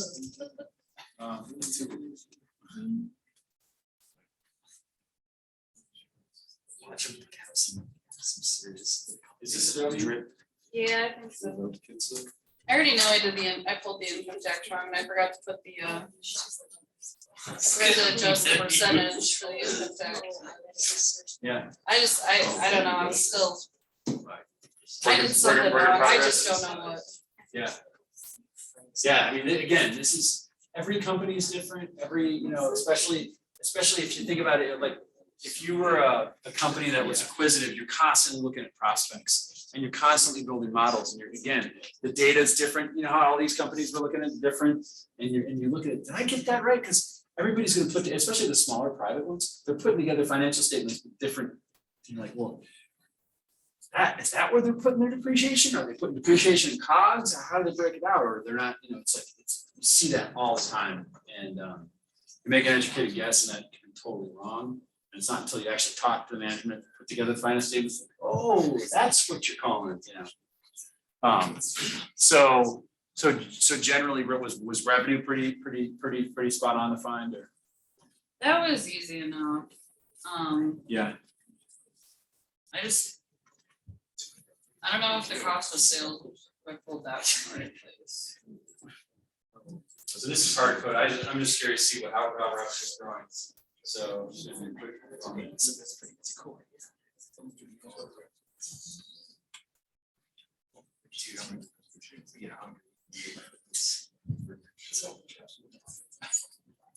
I can't. Oh, right. Revenue is. On a pair, but. Okay, so revenue is pretty off the charts. Growing at 29%, 41%, 15%, 23%. I think I screwed up the formula. I said it was.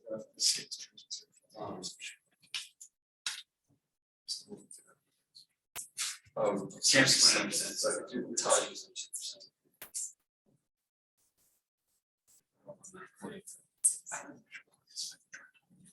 Is the sum of discounted cash flows here the same as, does it match up to what you've got, or did I just screw something up, price? Do you see 85? Yeah, that's what I said. Okay. Cost of sales. Very, oh, there's so much to screw something up here.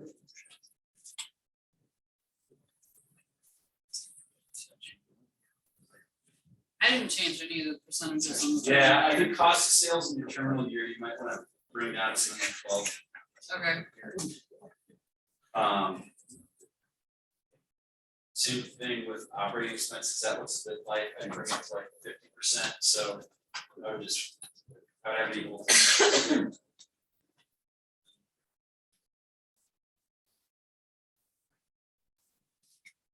Yeah.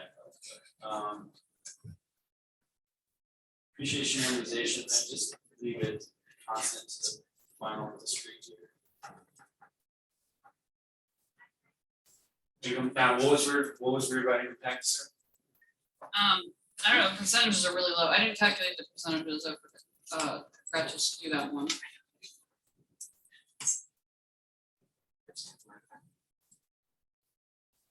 Yeah, it's low, but you know, that could be just the nature of their environment.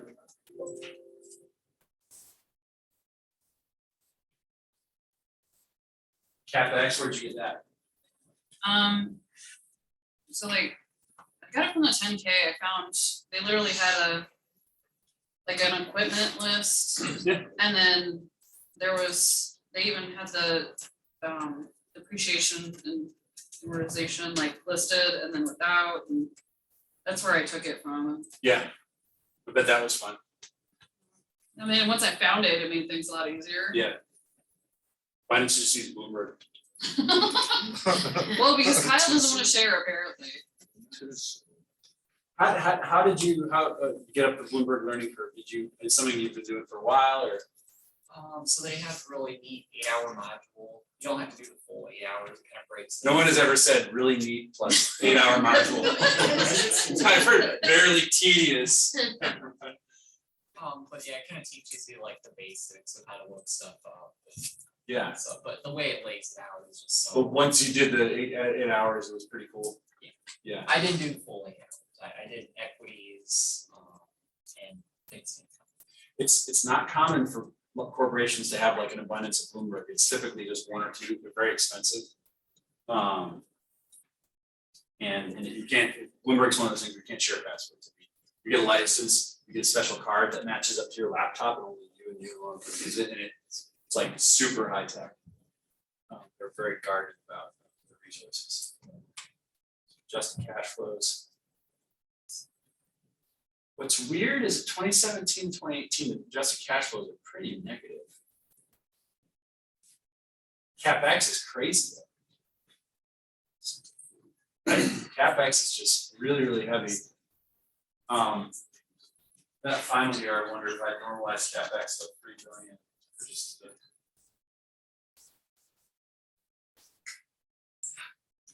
That would probably bring it up.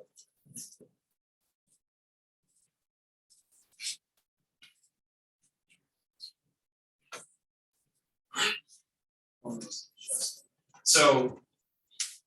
I've kind of screwed with here. What was your original sum of this kind of backwards?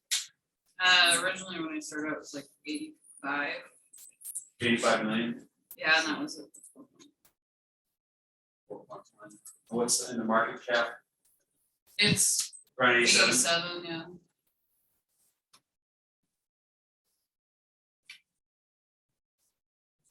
Why is this not? updated? That just, it was at 4%, right? It was at 4.1. 4.1, and I'm changing it. Why? Is this just? This one's defect.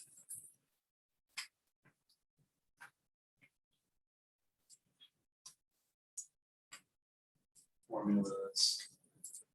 Automatic constant. So at the end of the day, you with your projections, a 4% whack was what reconciled you back to market cap. Okay. And does that feel low or feel about right? Yeah, I mean, it feels low, but again, then there's all this, right?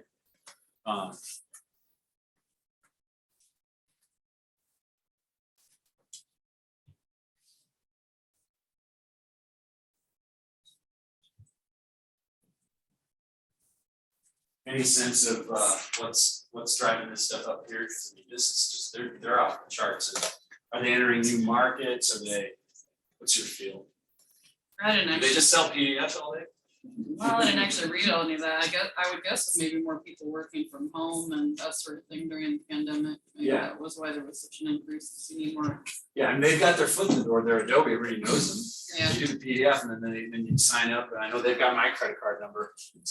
And there's a full suite of stuff that if I just look, I did the 8-hour module, I'd probably get trained up on all kinds of stuff. Well, I have like Photoshop and Lightroom and stuff. Oh, photo, yeah, all that stuff is, and Yeah. those are like $1,000 licenses. You want that Photoshop Pro, like for the photo editing? Or you can pay $10 a month like I did.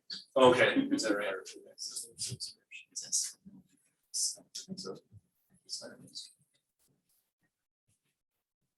Oh, they doubled their subscription service apparently, with all of his fancy stuff that he's pulling up.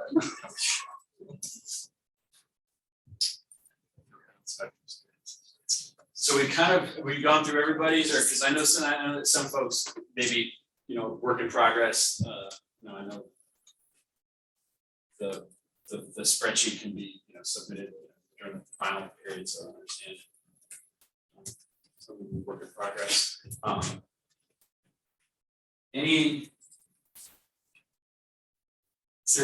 In discussing any of this, is there anything that there's a light bulb still hasn't gone out, any of these line items, or a light bulb hasn't gone out? Like, honestly, is this starting to feel a little bit more comfortable, a little bit make more sense? How do you calculate, I mean, how would you recommend calculating some of the stuff in the terminal year? Really, that's where I kind of got caught up. So the terminal year actually ends up not making the biggest difference. It's really what you do in the discrete period, your first 5 years. And then if there's one thing I could say that you could remember is that law of large numbers is that the way this math works in the terminal year, and I'm probably not going to be able to demonstrate it, or I might be, is that even if you bring it up, it's adjusted in the terminal year whack. And so you're like robbing Peter to pay Paul. So you might as well just use something that you know is going to be consistent with the long-term growth of the overall world economy. That's kind of how I understand it. Maybe I can demonstrate it. I think so. So this is the terminal. So it's C41 minus, it's hard coded. So if it wasn't hard coded, it would be matching up to what changes here. But if I change the terminal growth to, see if we can mess with it. You know what, this one was, let's change this, try this.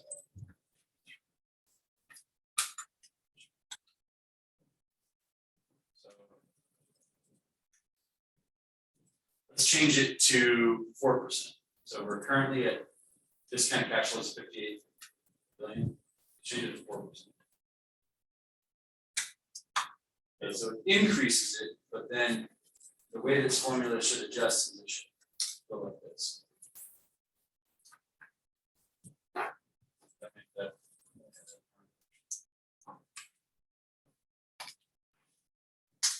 Last class.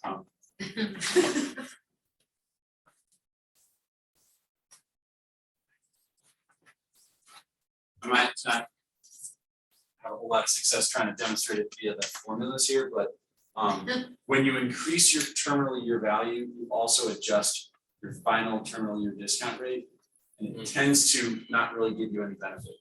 Got it.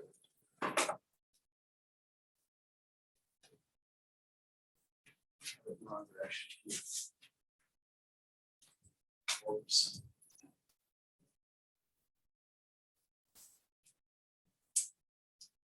Back this kind of factor.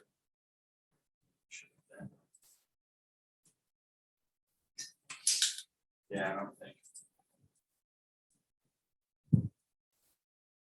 So you're best off in your terminal year going with something that's gonna approximate just the growth of the overall economy. All your work in the forecasting is done in your discrete periods. That's where all your assumptions really matter. Now, then you might ask the question, why do you even bother with the terminal year?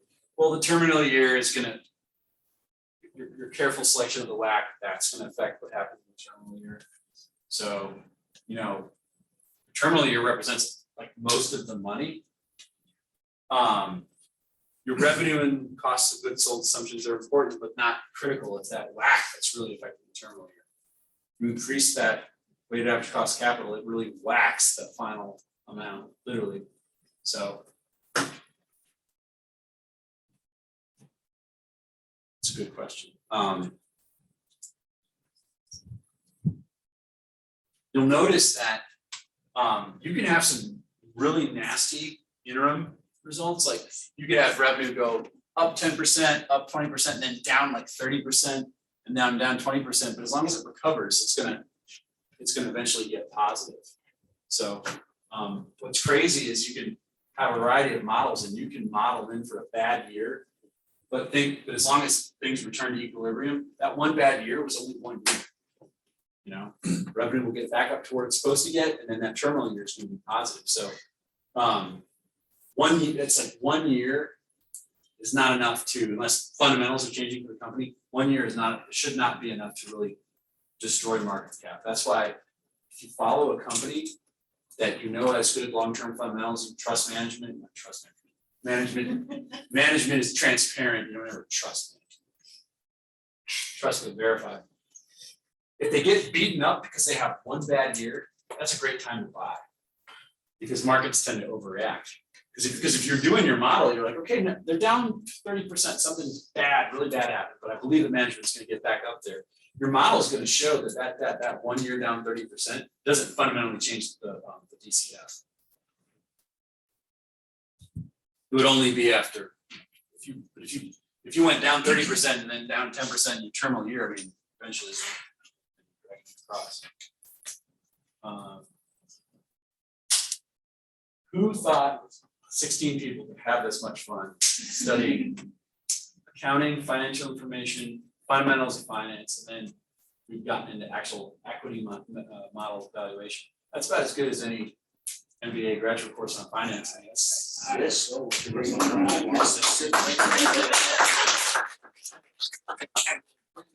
Top down. And how many companies did we cover? How many companies? A lot. So I will be as conscientious and diligent as I need to be to wrap this stuff up. I mean, I expect this was a team effort, and I think we all participated. So if you're worried about grades, don't be. I think we all did incredible as one kind of family working together. This is new for a lot of us. The teaching's not really new for me because I kind of do it on a daily basis, but in a formal university, I'm glad the administration to just teach it however you want to. And so I'm glad they can't fire me necessarily. But I'm teaching this the way I teach it at a big publicly traded company, and and it works for me in the teaching method there. I've gotten good feedback, and they tend to go and conquer the world with it. So obviously, to get really good at this, the greatest thing is real assignment, real evaluation that puts the fear in you and the focus. And those Carlos just sent me this morning I'm driving to work, and he sent me his spreadsheet 145. It's appreciate the hard work, but I'm not going to open it up at 145, but he had to, that's for him to, because he's starting out, that's how late he had to work to finish it. It's great. But again, this is, in my world, there's prospective companies we're constantly looking at. Some have good financial information, some have not so good, and it's the same struggle that you guys went through is my life. So this is not academic at all or theoretical. It's real. So I think if anybody wants to meet and talk, Canvas, Zoom, whatever, hit me up. If you really need to talk to me, text me. Hubert, you interrupted one of my my workouts, but it was a great question though. It's a great question. I took off my boxing gloves. I'm like, yes, you know, I I like, had to keep you on your toes. yeah, keep, So to see, Um, gotta be quick on the feet. yeah, no, that's footwork is 90% of boxing. You can't find an angle unless your feet are dancing. So, you know, hit me up as you need to, you know, email, I'll be checking the IU email, but if you wanna finish something in the next few hours and you want me to read your email, text me, hey, I just sent you an email, we'll do that, we can do a Zoom, but if you think your spreadsheet's in good shape, then that's what we'll use and that's the completion, but I understand that like some folks, either the formulas blew up or the company and you need some more time and listen, that kind of mercy I've been shown my entire career, so take advantage of whatever time we have but I need to do what a final submission by, I think, so I'll ask Kathy. I who's the- really think it's 5/6, but please double check. Yeah, don't wanna miss a deadline, Lost, everybody like- fails. No, that's not funny. That's not funny at all, That would that's not not, be funny. like, if that was my professor and I was in graduate school, I'd be like, no, that was only funny to you. How do you want us to submit them? Email, So we just did. yeah. Yeah. So it's done? Yeah. That's why I need that review, man. That's why I need it. I mean, I gave it to you too. Right. You And might get a raise. then I'm gonna take all your work, steal your intellectual property, and then create a evaluation company. You thought I was doing this at altruism? No. I'm doing this, I'm like Google, I'm tracking you.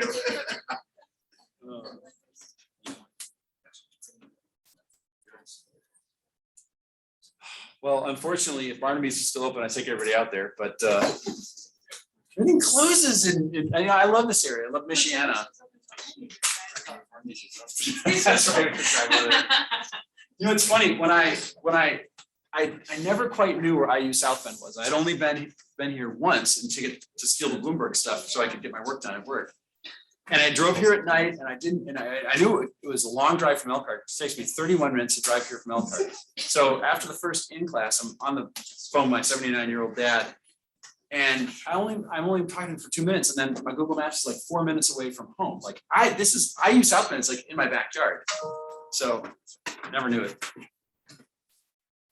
I'm teaching another semester. I don't know what I'm teaching. The same class? No, I don't know.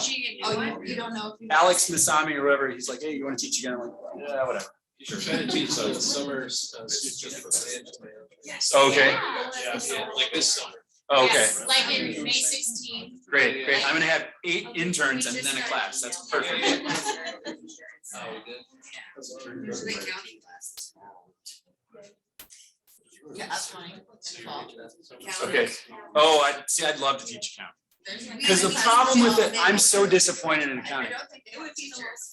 They're still trying to figure it out. Accounting is so, it can be so useful and especially it's a tough barrier for a lot of folks. And I have really good accounting professors at Texas who made accounting so awesome and exciting, and that's the way it should be. Because the harder it is, like if you're taking a class on coding, you want a really exciting teacher. Accounting, really exciting, because otherwise it's just gonna be. So they're trying to find. Still have some idea on eights. Yeah, What is this class? I'm like, right, I need to take this class. yeah, no, I'd love to teach it, so.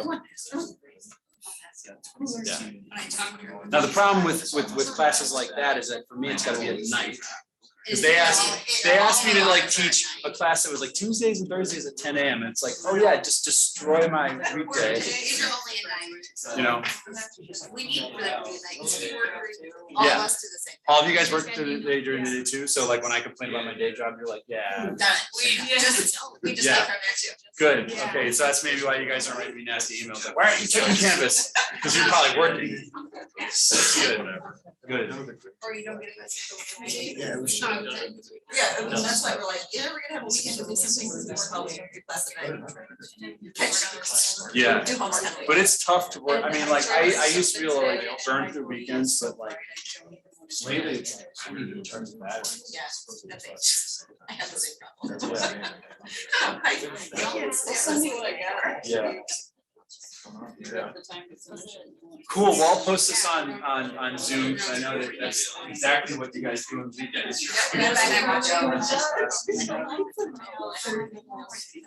Get all that possible. Yeah, Only you take can- once. Yeah, so